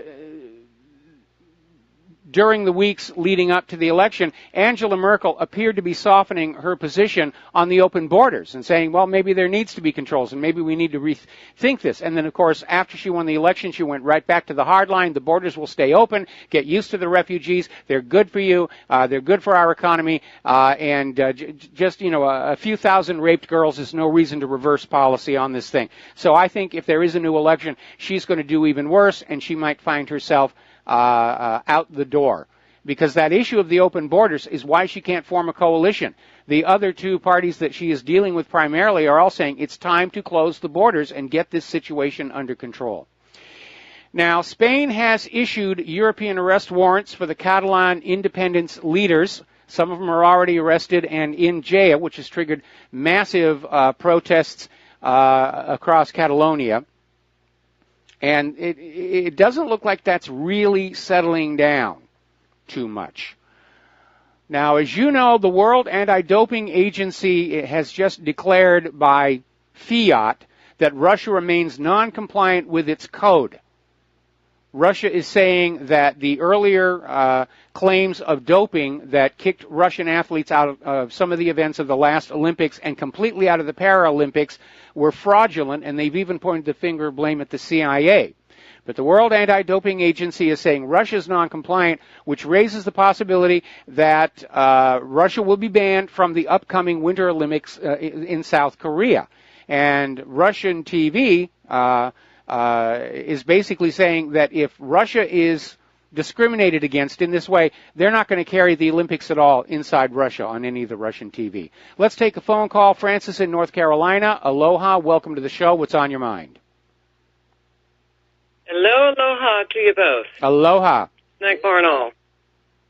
I tell you what, I have to agree with an earlier call you had about the aspect of regarding, Roy Moore and the whole distract scenario and so on ad nauseum, because it just sounds so typical if you really think about it. Okay. So distract from one hand with another hand as to what's really going on. Now, I have a quick question for you as to your train of thought of how you would deal with this. You find out, now this is just an example for you. Okay. In light of what's been going on across the U.S. with various shootings of this and shootings of that and, the whole 9 yards, as it were, ad nauseum, and you go to a nearby theater, and they decide they want to check out your bags and all that stuff because, we want to make sure that there's enough space for folks and all that, as well as we want to make sure for your security and all that you have nothing funky in your bags besides, like, say, your knitting needles or something, or yarn you were playing with besides your handbag. And you've never had to experience that before. And so you call up the management and inquire about what the story is with that. Being that when you go into the theater, there's no issue with space and all that since it's tucked between your feet before the viewing is done. Now, there's two possible options.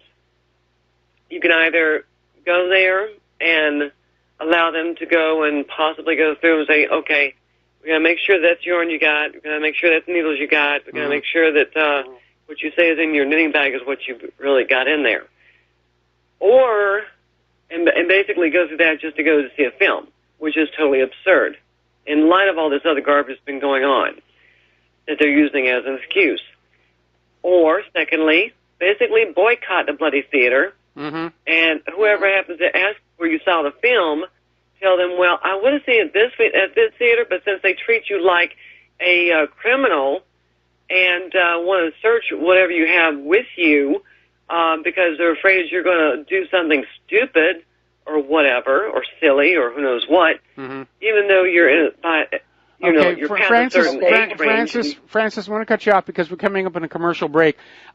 First of all, you can actually kill people with a knitting needle, so that may have not been the best example. But you're right. I would do the boycott. And the last time Claire and I were in Southern California, we decided we were going to go visit Disneyland because we hadn't been there for a decade. And we got there, and all the new post 9/11 security was there with the metal detectors and everything, which I was okay with. But yeah, there was this huge long line of people going past this table, and the security people were just going through all the purses and camera bags and everything. And I turned to Claire and I said, I'm not going to do this. And I'm not carrying anything other than a camera, but, going through this security check is going to completely destroy, my happy feeling about being at Disneyland. And we literally turned around and we walked. We never went into the park that day.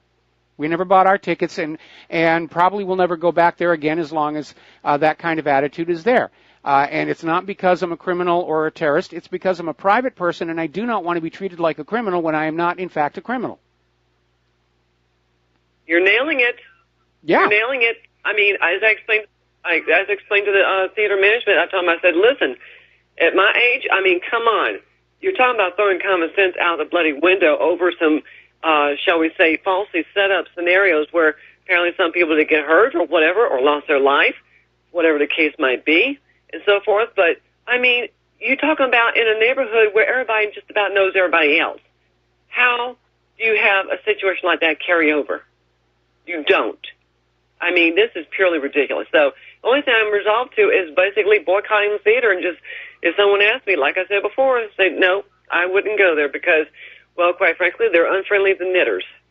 Well, that's all there is to it. You want to knit? Go somewhere else. Basically, Claire and I, we don't go to theaters anymore for a variety of reasons. We're willing to wait the extra couple of months until the movies come on cable, because then we're comfortable in our own home. Certainly the food that we have here is a lot healthier for us than what they sell at those theater snack bars. But, we've grown out of that age where we have to see the movie as soon as it comes on out. In fact, we're perfectly willing to let other people see the movie and then say, boy, this one really is terrible, and then we don't waste our time on it. Okay? We got to take a break for commercials. Francis, thank you very much for the phone call. We're going to let you go, and we'll be back after these words from our sponsors. Aloha, America. Welcome back to the show. Coming up on the top of the hour, and the lovely lady Claire. And apparently over in Washington State, there is a U.S. Navy pilot, F-18 pilot, who's in a lot of trouble because apparently after taking off from Whidbey Island Air Station yesterday, he basically used the contrail from his jet to draw a male anatomical member in the skies high over Washington State. So, again, is this who you want to go into combat with? On a more serious situation, as you know, Wolfgang Halbig is being sued by a reported father of one of the Sandy Hook students, and is basically trying to drive Halbig out of business and shut him up and silence him. But so far, it looks like the judge is ruling more or less in favor of Halbig. And apparently Posner wanted to punish Halbig with a hold in contempt for recording a previous court hearing, which, by the way, is perfectly legal under the laws of the state of Florida. And the plaintiff was trying to sue Halbig over posting the plaintiff's already public information, which is not a crime. All right, we're going to take a phone call here. Sherry in Texas. Aloha. Welcome to the show. What's on your mind? Hi, Mike. Thank you. The 1%, I think they know that no one can afford their products anymore. I don't think the money junkies whose brains have been so distorted, I don't think they need an independent buying public to be rich. And their whole idea is to create addicts and dependents. Addicts through drugs, dependents through debt, because their goal, which is not going to work, by the way, is that 1%, they want to get rich on the back of a working class whose wages are paying for all the stuff they want us to buy, all the designated houses and automobiles, is all going to come out of their wages. In other words, we're going to be a nation that is what they would like us to be. these corporations will narrow our choices. There's a problem. There's a problem. Whether it's people not having enough money to buy goods at shopping malls, or people not having enough money to pay their debts, or people not having enough money even to be drug addicts. All of these plans fall apart unless the working and middle-class people have got decent jobs that pay decent wages and salaries so that they've got the money to buy whatever it is the money junkies want to sell us. If we can't buy anything, whether it's illegal drugs or a flat panel TV set, then the money junkies don't have any more money coming on in, and that's their problem. Their mental illness is they cannot. Their mental illness. They can't appreciate the money they already have. They only get that cocaine-like thrill when another big chunk comes on in, and that's the psychology of what's going on, and why these money junkies are as dangerous to society as they are. But Mike, they just want to be, they don't want us to be the owners of businesses. They want us just to be employees.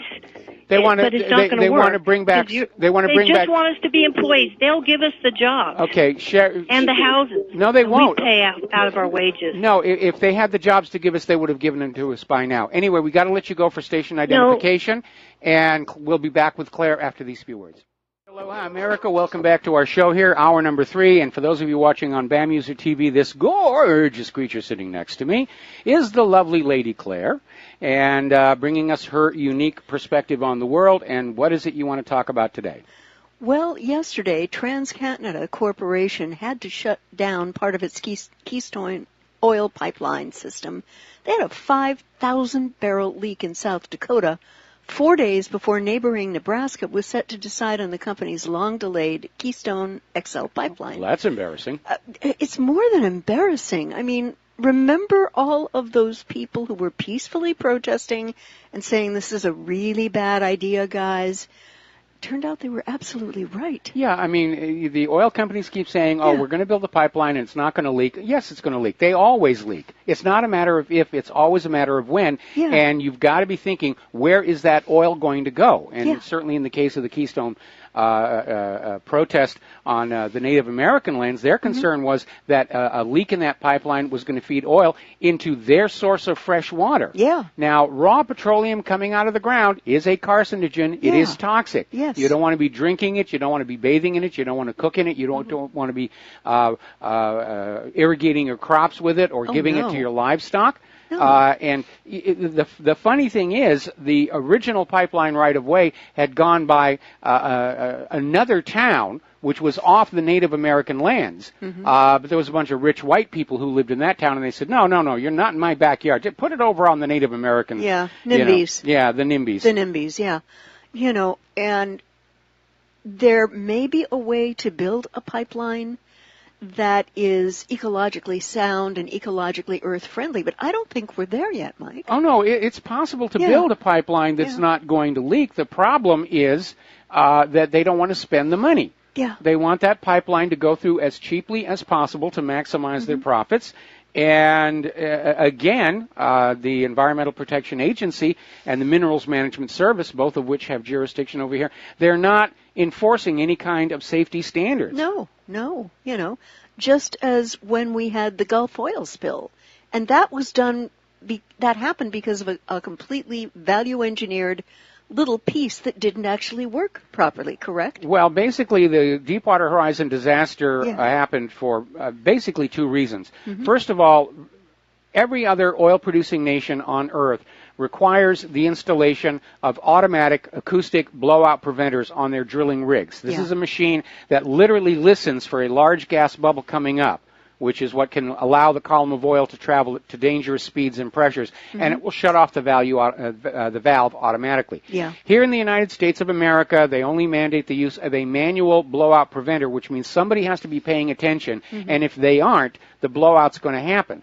And in the case of the Deepwater Horizon disaster, the manual blowout preventer on that rig was 4 years overdue for mandatory annual maintenance. Yeah. And that's why when that column of oil hit it, it basically collapsed like a styrofoam coffee cup. Yeah.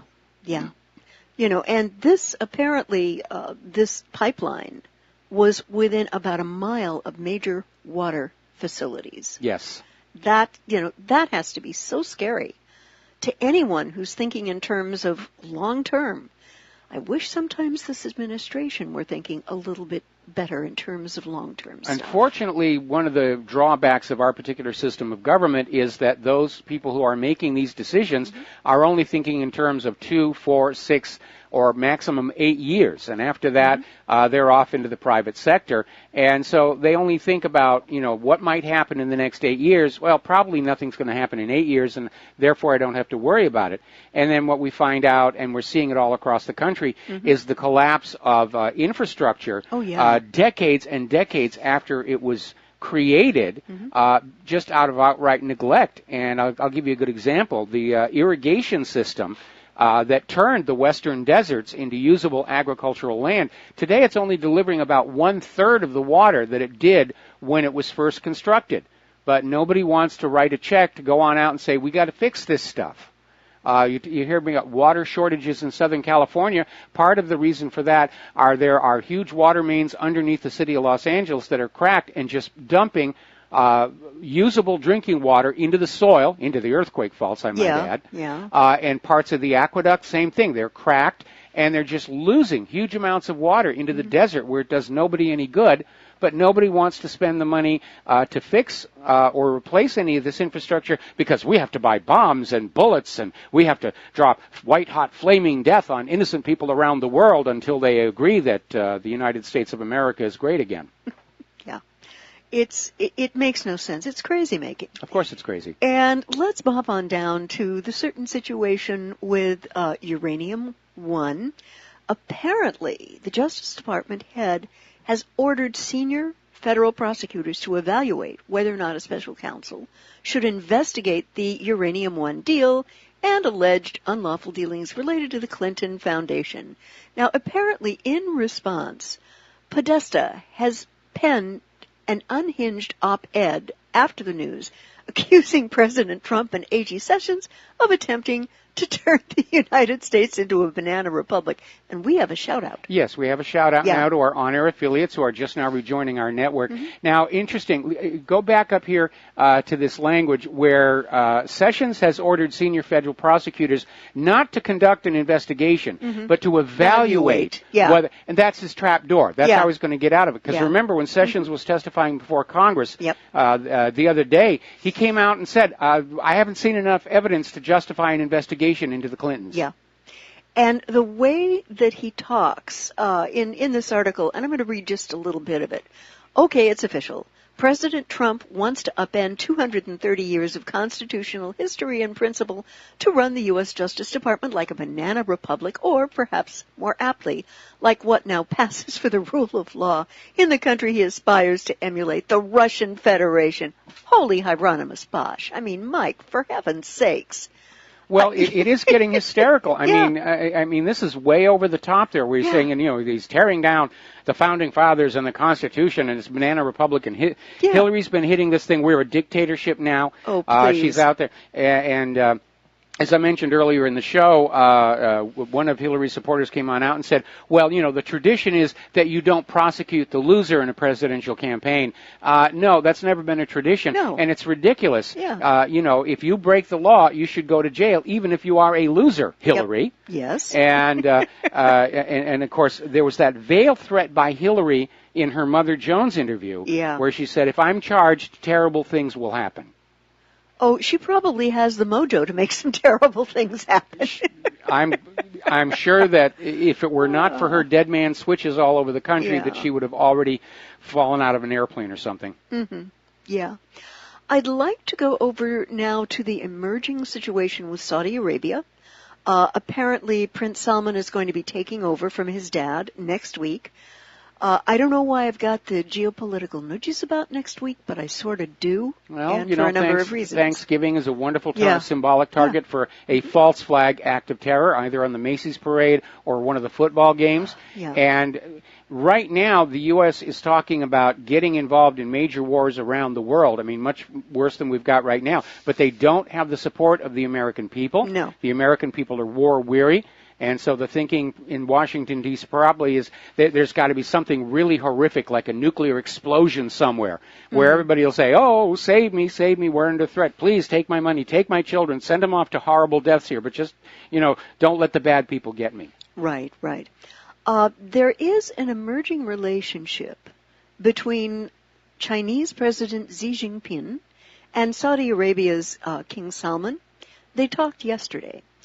And apparently, China is looking to get more involved in Saudi Arabia with deals, money, oil export. And I am wondering if perhaps China might be a stabilizing influence on Saudi Arabia instead of maybe going off and doing all these wars. Now, you remember, Mike, back in March, they signed memorandums of understandings and letters of intent, and they were worth about 65 billion U.S. during Saudi King Salman's visit to Beijing. Now, the big question is, when Crown Prince bin Salman assumes the throne, is he going to stay with those deals? Because it certainly looks like his idea is he wants to go to war with Iran, and that is probably not going to go over very well with Russia. No. And now they're talking about war in Lebanon, and he could ignite an entire regional war that could lead to a direct military confrontation between the U.S. and a Russian-Chinese axis. So, again, it's the reason why nepotism really never works on out. Yeah.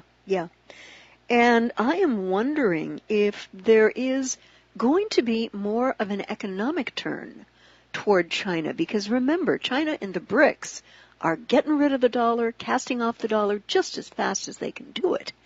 And how do you think, Michael, that is going to affect future relationships between Saudi Arabia and the U.S. if they decide that they're going to dump the dollar as well? Well, I mean, if they end the petrodollar deal, I mean, that's it for the U.S. economy.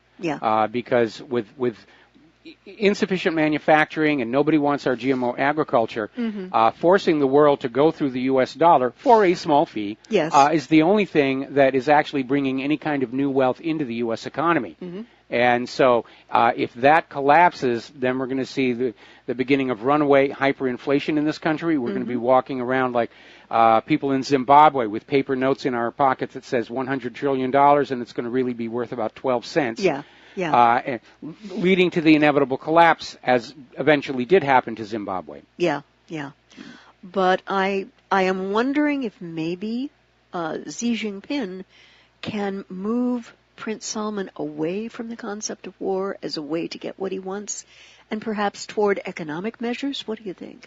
Well, I'm not too sure. I'm getting a sense of Crown Prince bin Salman of being very brash. He's certainly assertive with this purge idea, and this idea that all the people who are arrested in the purge can go home if they give 70% of their wealth to the crown. So I don't know that he's a diplomat, and I'm very alarmed at his openly aggressive talk against Iran and Lebanon and who knows where on else. And he may just be caught up in the glory of his new job, because remember, up until just a few months ago, he was not in line for the throne. Not at all. And the former crown prince was deposed, and the new crown prince was crowned, and he may just be caught up in that rush of having all this power and about to acquire more. And I get a sense he's reckless. I feel that he is also, especially how hard he and the U.S. are hitting Yemen right now. And they've got cities in Yemen that, because of the bombing of the infrastructure and the blockade, there's no water. Yemen is an absolute humanitarian disaster, and again, this is not making Saudi Arabia look good to the rest of the world, or the United States, which is paying for it all. And, we're colluding in war crimes. It's the only way to say it. The U.S. Air Force is providing the refueling tankers for the Saudi warplanes. But the reality is, if you look at how poorly Saudi Arabia has been doing in Yemen, it is obvious that they are really not an efficient military power. They still fly the F-14. And that may be the reason why they're making overtures to Israel, because Crown Prince bin Salman may be thinking that he can use Israel to go after Saudi Arabia's enemies, the way Israel uses the United States to go after Israel's enemies. Mm-hmm. And I think he's going to have a very rude awakening on that particular issue. Yeah, I think so. And one of the things I think President Trump has to keep in mind is that, there's a lot of cheerleading in Riyadh and a lot of cheerleading in Tel Aviv for regime change in Tehran, but only at the cost, Mike, I think, of American blood. Yes. And American money. That's certainly Israel's position. Yeah. They don't their children are precious. They don't want to risk them in a fight. I mean, they'll go over and they'll whoop on the Palestinians who don't really have the means to fight back. But Iran is not completely a military peer because they don't have nuclear weapons and Israel does. Mm-hmm. But it's going to be a very hard fight. And Israel wants the U.S. to fight it for them, just like Israel used the United States to go after Iraq. Yeah. And we can all see how well that has gone. Oh, yeah, what a wonderful thing. I mean, the U.S. is stuck in all of these quagmires all over the globe, and they can't get disentangled. Mm-hmm. I think the U.S. military is already too extended. Even the Air Force is saying they've got too many missions for the pilots that they have, and they're trying to get new pilots to come on in. Yeah, and they were going to recall a lot of pilots a couple of weeks ago. Remember that article? They had to back off on that because all of those pilots who had done their tour of duty and had been discharged, and yes, the rules say they can be recalled to active service at any time, but they were all saying, we've established lives, we've got businesses, we've got jobs out here that we will lose if we're called back to active service. Again, I'm very concerned about a story we had earlier in the week where Gallup has come on out with a poll in which they claim 49% of Americans think that all young people should have mandatory military service, which sounds suspiciously to me like the run-up to activating the draft. Yeah, I have been feeling that that's going to be coming about very shortly. And it's not going to be just our young men this time. It's going to be their sisters and their wives and their aunties. Yeah. Well, within the age limits. Yes, within the age limit. Now, one thing the Army did is apparently they've pulled back on this idea of allowing mentally ill people to enlist. Mm-hmm. And it's not that they're not going to be mentally ill when they come back from the tour of duty, but we shouldn't send them over there already, hearing voices in their head. No. But the Army's pulled back on that because of the negative optics on that. Yeah. The other thing that I'm noticing with this move of Saudi Arabia is that they seem to be ready to throw the Palestinians and the potential for a Palestinian homeland just right under the bus.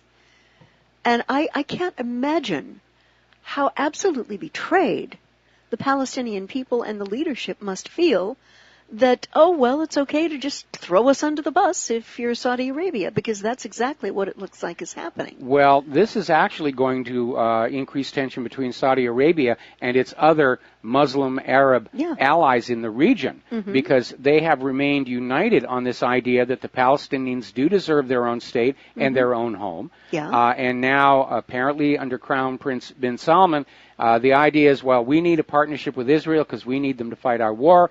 And we're going to drop the whole issue of Palestine.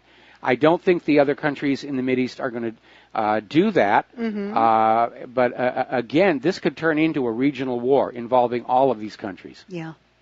And the other thing that we have to remember when we're talking about regional war is the 90,000-pound gorilla, excuse me, on the Bösendorfer, and that's Russia. Russia has its military and its political leadership has said over and over, if Iran gets hit, we're going to go to their aid. War with Russia over Iran? Folks, and look how well Russia did against the U.S. inside Syria. Oh, my gosh. I mean, people are just beating, and especially military personnel, are beating a path to their doors because their military equipment has held up, it's shown up, and it's done amazing things. And it's less expensive than the American. Yeah, remember that big stink when Turkey decided to buy the Russian S-400? There will be consequences. Yeah, NATO's threatening them. And maybe that's the reason they put Erdogan's name on the enemy part of the NATO exercise map. What part of brain dead did they not understand, Well, Michael, when they did that? Turkey's pulled out of the NATO exercises, and it may just be the end of Turkey being part of NATO. Turkey is clearly pivoting the other way. We're at the stage of the World War where everybody is choosing what side they're going to be on. Yeah. And unfortunately, more of these countries are pivoting toward Russia, China, and that part of the world than to the U.S. And the U.S. has its traditional allies over in Europe, but Europe, like the United States of America, is bankrupt. It is in turmoil over the open borders. Yeah. Its military is aged, overpriced, and not working very well. And folks, if we don't stop this world war dead in its tracks, we're going to lose this one, even if it goes nuclear. Yeah, it's scary to contemplate. And what is also scary to contemplate is that with any 16-year-old kid, teenager, coming up in this world, there hasn't been a day in their lives when the United States hasn't been at war with somebody. Okay, well, we're going to take a break for commercials, and we'll be right back. And aloha, America. Welcome back to our show here. And Claire, your next story, please. Well, this really, really concerns me. Apparently, the U.S. is developing a ground-based cruise missile banned by a Cold War treaty that the U.S. and Russia signed some time ago over alleged Russian threat, because it believes that Russia has already violated the agreement. Well, basically what the U.S. is doing is they're breaking another treaty agreement, and they're trying to explain it away by saying, well, we're pretty much convinced the Russians have already broken the treaty, so it's okay for us to break the treaty. Secdef Mathis, I have a little bone to pick with you, sir. With all of the money that the Pentagon has and all of the intelligent resources, why are we guessing instead of knowing for a fact and calling the Russians on them, if in fact that's what they're doing? Because it would seem to me, with all the billions and all the intel that the United States government allegedly has to bring to bear on this, that we would know and not guess. But I think you're right. I think the guessing is the way to sell another broken treaty. That's exactly right. Yeah, Okay. It used to be, or maybe I was just in my geopolitical infancy, but I used to believe that there was a point in U.S. geopolitics when we were actually able to negotiate in good faith and get something done. But that doesn't seem to be the way we've run this country, or the elites have run it for quite some time now. Unfortunately, the U.S. has violated so many treaties and broken its word so many times. It's impossible to get a diplomatic discussion going. In fact, that's why you have people like Nikki Haley, where all they can say is, do what we tell you to do or we're going to bomb you. And that's not a very diplomatic thing to say, but that's basically all they've got left. And again, I keep going on back to this idea where they're trying to talk about, now they want a new deal with Iran to give up its ballistic long-range, medium-range missiles. Oh, please. Same thing with North Korea giving up the thing. But look at what happened in Libya. Libya was convinced to give up their nuclear weapon program on the promise they'd be left alone. Then they got invaded. Right. Syria gave up their chemical weapons on the promise they'd be left alone. They got invaded. Saddam gave up his chemical weapons on the promise Iraq would be left alone. Iraq got invaded. And so with a track record like that, it's very obvious that nobody can take the word of the federal government about anything at all. I mean, look how they lied to us all about Saddam's nuclear weapons. So at this point, they don't have anything to work with diplomatically. In fact, Putin even made the comment that the worst mistake he's made as president of Russia was to trust the United States government. Yeah, and at a NATO conference last week, Jim Mattis, Secretary of Defense, made the comment, we have a firm belief now over several years that the Russians have violated the INF, and our effort is to bring Russia back into compliance. What is firm belief? I could believe in the spaghetti monster, a flying spaghetti monster. It doesn't make it real. What do you mean it's not real? I'm sorry, it's not real. Next you're going to tell me Santa Claus isn't real. Honey, I'm so sorry to hit you with this. But seriously, no, I want a government that doesn't have a belief, but has knowledge, and is not acting on belief per se, but is acting on incontrovertible evidence. No, we have a belief. Again, this is the updated version of Saddam's nuclear weapons or Assad's chemical weapons. It's just another. And again, the U.S. wants to break the treaty and build these banned weapons, and their excuse is we think We looked into our crystal ball. Yes. We did the tarot cards. Yes. We read the tea leaves, and we're pretty sure and that... we talked to Miss Cleo. pretty sure Putin is building these things in his basement rec room, in his man cave. Yeah, right. It makes no sense. I mean, it's great for the U.S. military-industrial complex, but what about being great for we the people? Not so much, Michael. Not at all. Not when those missiles start flying back our direction. Yeah, and living on a first strike target here in the middle of the Pacific that we know China can obliterate. This doesn't exactly make me feel very full of Zen-like calm right now. No, that's why I buy so much vodka. It's unfortunate when I look at my key ring, okay, and this is sort of a metaphor for where we are. And yes, I've got many keys for the church offices because I conducted a local Methodist church. But on one of the little containers. Oh, we got to take a break here. Is potassium iodide. Yes, we have. In case of a nuclear attack, we got all the prepping done that we can do. We'll be right back. Aloha, America. Welcome back to our show here. And Claire, what is your next story? Well, the next story comes out of globalresearch.ca. It's a Canadian blog. And a gentleman I like to link to a lot by the name of Stephen Linman. Yes. Now, Stephen is more of a progressive, but I think he's a very honest guy. He writes very cleanly and very clearly. And I think we may need to just get rid of those labels, liberal and progressive, because we're all fighting for truth and freedom here. No matter what, well... I think it's a little early to get rid of those labels because they are the two ideological camps in our country right now, conservatism and liberalism. Yeah. And amazingly enough, the meaning, what they actually mean has changed over time. Oh, it's morphed. But he was asking the question, Israel and Saudis, best of friends?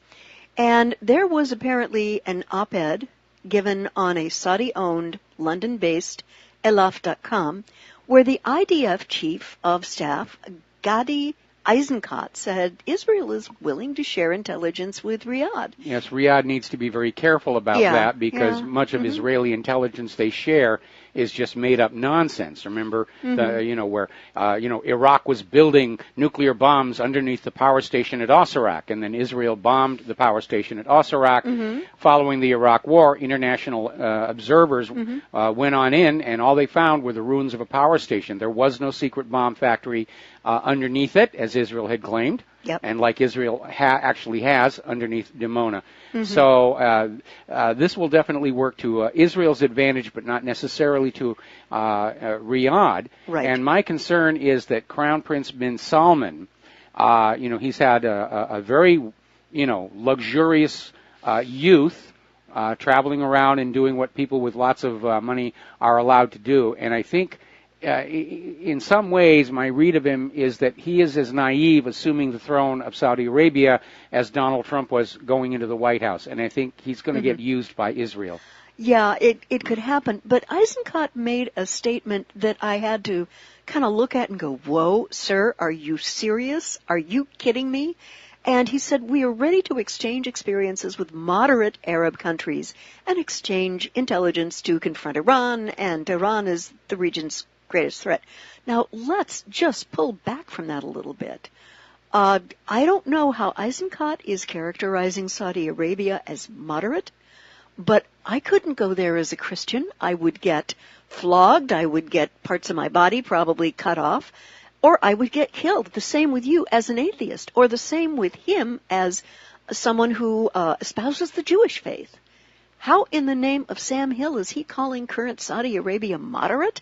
Well, How is he now selling that? let's be honest. Crown Prince bin Salman has stated that he wants to move Saudi Arabia to a more moderate form of Islam, less hard line. Okay.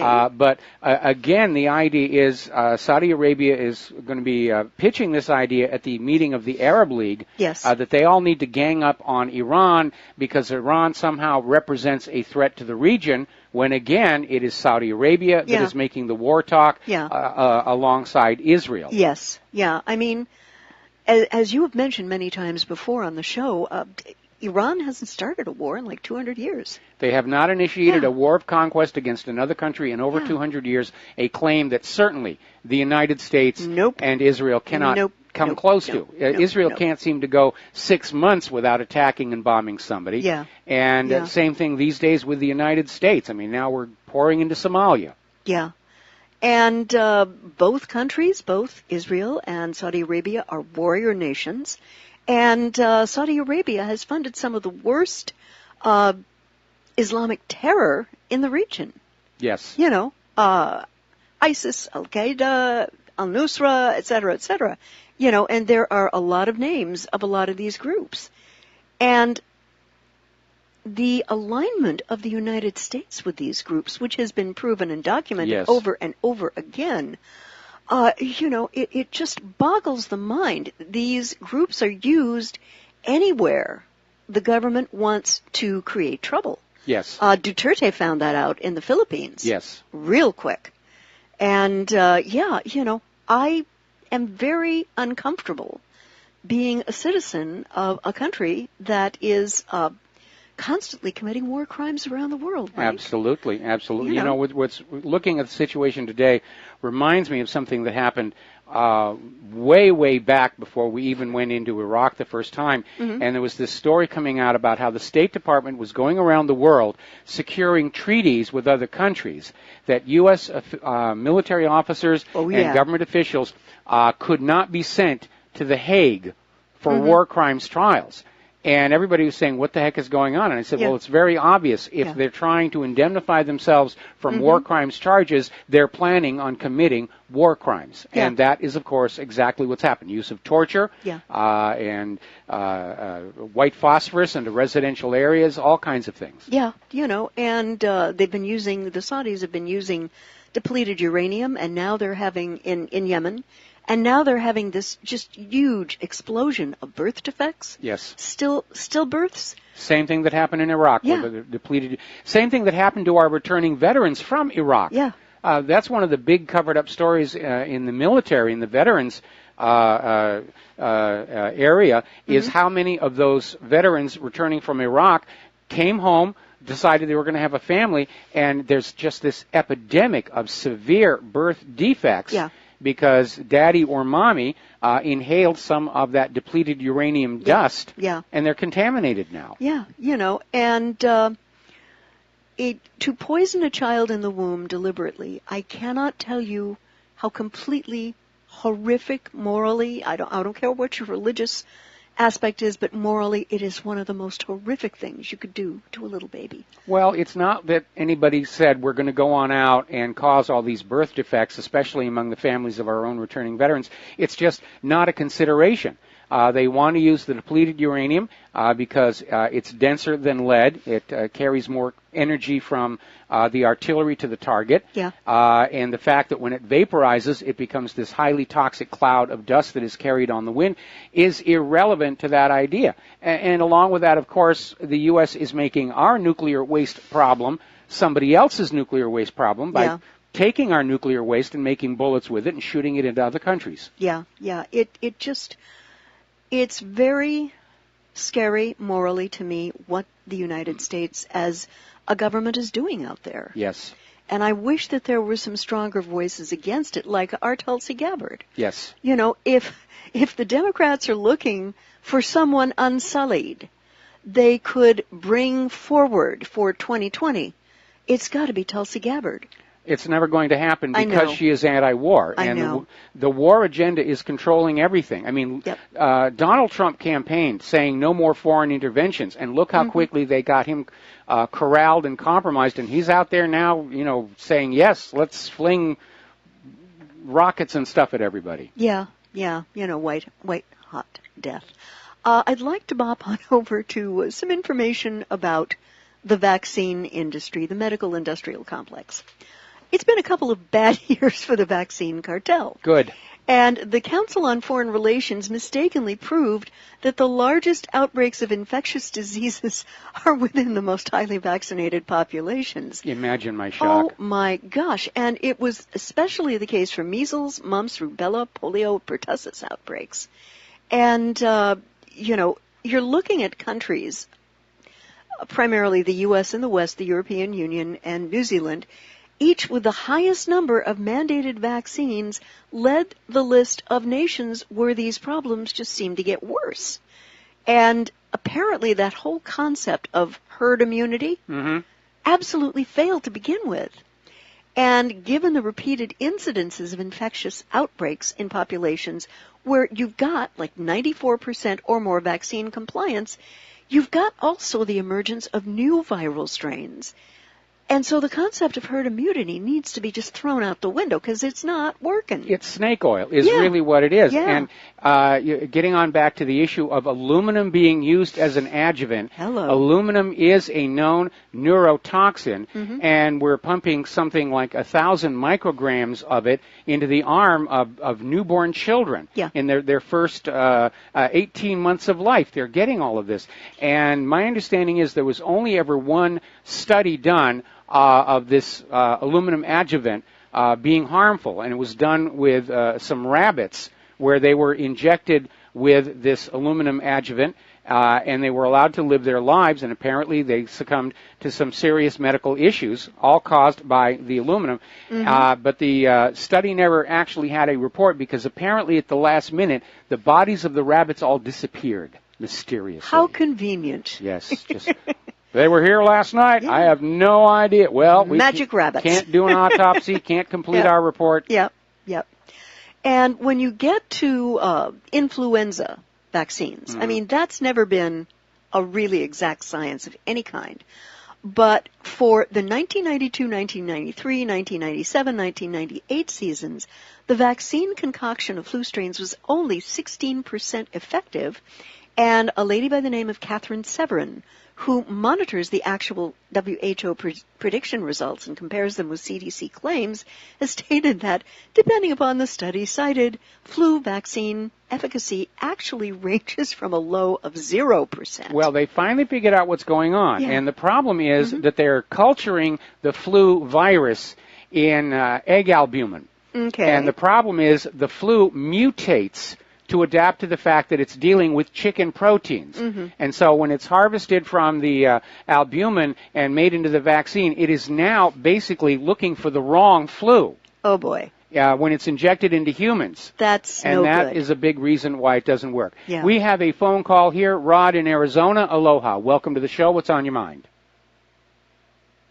Well, Mike, I wanted to mention something that I've been hearing a lot of things that haven't been really talked about in the news recently.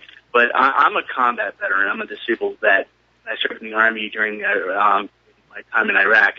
And one of the things that I've been noticing a lot of people have been talking about in the news is the whole arms deal going on with Saudi Arabia and stuff like that. One of the things that really upsets me the most going on right now is right now our government is arming Saudi Arabia that is passing its weapons down to Sunni Muslim terrorists that are Al-Qaeda. And the same terrorists that caused 9/11, same terrorists are receiving our weapons now. And our current government is allowing this to happen. Well, let's clarify that a little bit. The same terrorists who were blamed for 9/11 are receiving these weapons. But the real perfidy is the fact that Obama and Hillary Clinton, and presumably it's continued into the present administration, have been sending these massive amounts of heavy weapons, including 155-millimeter artillery, into the hands of ISIS. At the same time, we were seeing all these made-up videos to convince us ISIS was the enemy we should all be afraid of. Yep, I completely agree. And it's just, to me, it's one of the most upsetting factors of me serving in Iraq and seeing now that the same people that I went into the military for to fight against are now receiving the same weapons. This just really reminds me of exactly what happened during the whole Mujahideen, I can't say their names, the guys in Afghanistan that we armed back in the 1970s during the Soviet War with Russia and Afghanistan. And that's exactly what I'm seeing here is a repetition of history, and it's really unnerving. Well, it is because, again, and I respect your service in the military, and I'm sorry that you're disabled, but you were actually in Iraq to guarantee that Iraq's oil was going to be sold for the U.S. dollar, and there were no weapons of mass destruction. And yeah, so I'm sure you've read Major General Smedley Butler's little pamphlet, War's a Racket. A long time ago, to be honest with you. You might want to dig that up again and take another read there, because here was a guy who worked his way up through the ranks of the Marine Corps, and he did what he was told. He obeyed his orders, and then finally when he retired, he took a good look at himself and what he'd done, and realized that these wars he'd fought in were not about freedom or democracy or anything beneficial to the general population. It was always about advantages to American corporations over foreign corporations, and we're still seeing exactly the same thing today. Again, look at that warning from NATO to Turkey when Turkey wanted to buy the Russian S-400 missile instead of the much more expensive and inferior American system. No, you will buy from the Americans. You know, there will be consequences.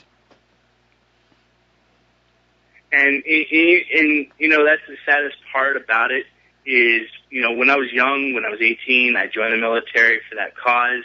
That was my mentality. You know, I actually joined in right when the September 11th attacks happened in 2002. That was my whole motive, because I wanted to do something for my country. Yes. And, you know, it just, finding out these facts 10, 15 years after the fact. I mean, we're still in the war on terror. And now we're using the same blanket, you know, war, you know, claim that was done by Congress because of 9/11 to attack people that literally have never attacked us. Yes. And I understand they're not friendly people, but literally they never attacked us. Like the Houthi rebels in Yemen. We have never been attacked by Houthi rebels. No. And it just blows my mind that Saudi Arabia, again, even with the past administration and the current administration, is giving weapons to armed Islamic terrorists that perpetrated 9/11.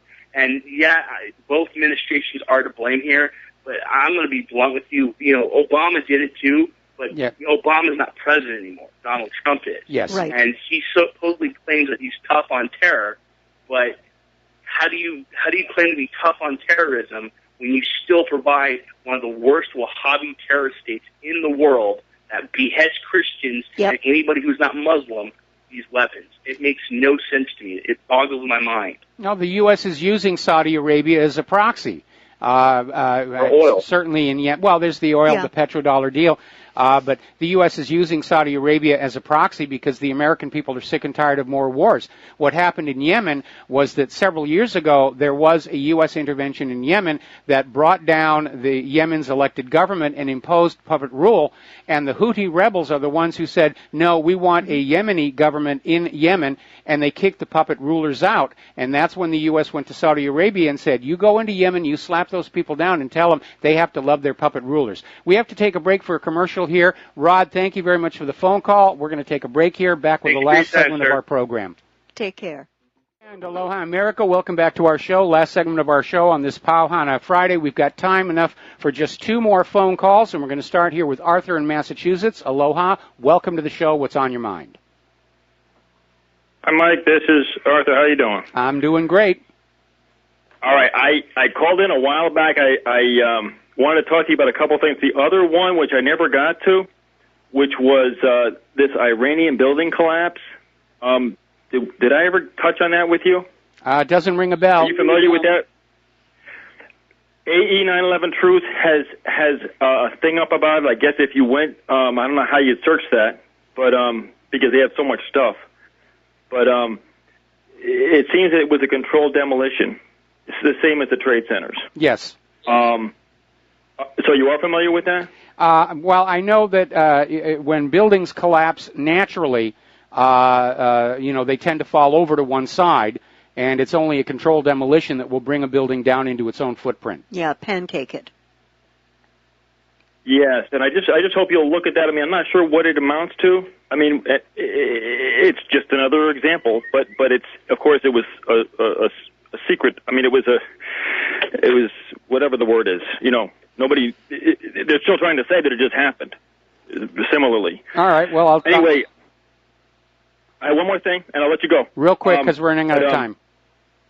And did you ever get back to the Corbett report and Creature from Jekyll Island guy saying that order 000 or whatever it is, Kennedy's order, was this was a fabrication or had been somehow blown? Not that it didn't happen. It's that it didn't threaten the bankers, that he was not a threat to the bankers.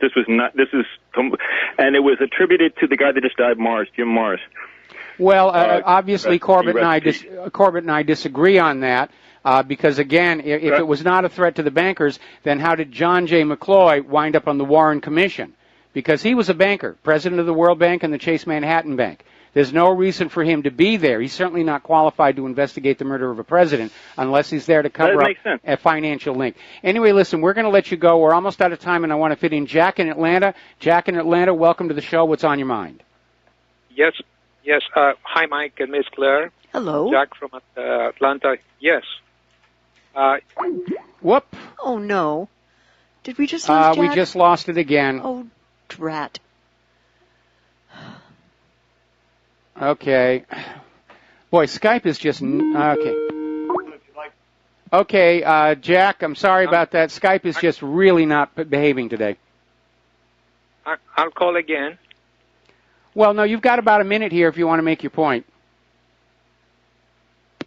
Okay, I guess he just hung up. All right, well, there we are. Yeah, we're going to have to find some reason why Skype is just behaving the way that it is, because it has certainly become unreliable. And it's not just here. If you go on out to like Down Detector or some of the other blogs that talk about the state of our computer infrastructure, apparently ever since the release of Skype by Microsoft in August, it has just been almost impossible to use. And maybe it's because Microsoft wants to drive us all to something that we have to pay for, but obviously we need to look at some kind of replacement here for RBN because this has become too unreliable to use for radio. There's the music. Time for Claire and I to get on out of here and get something useful done with the rest of the day.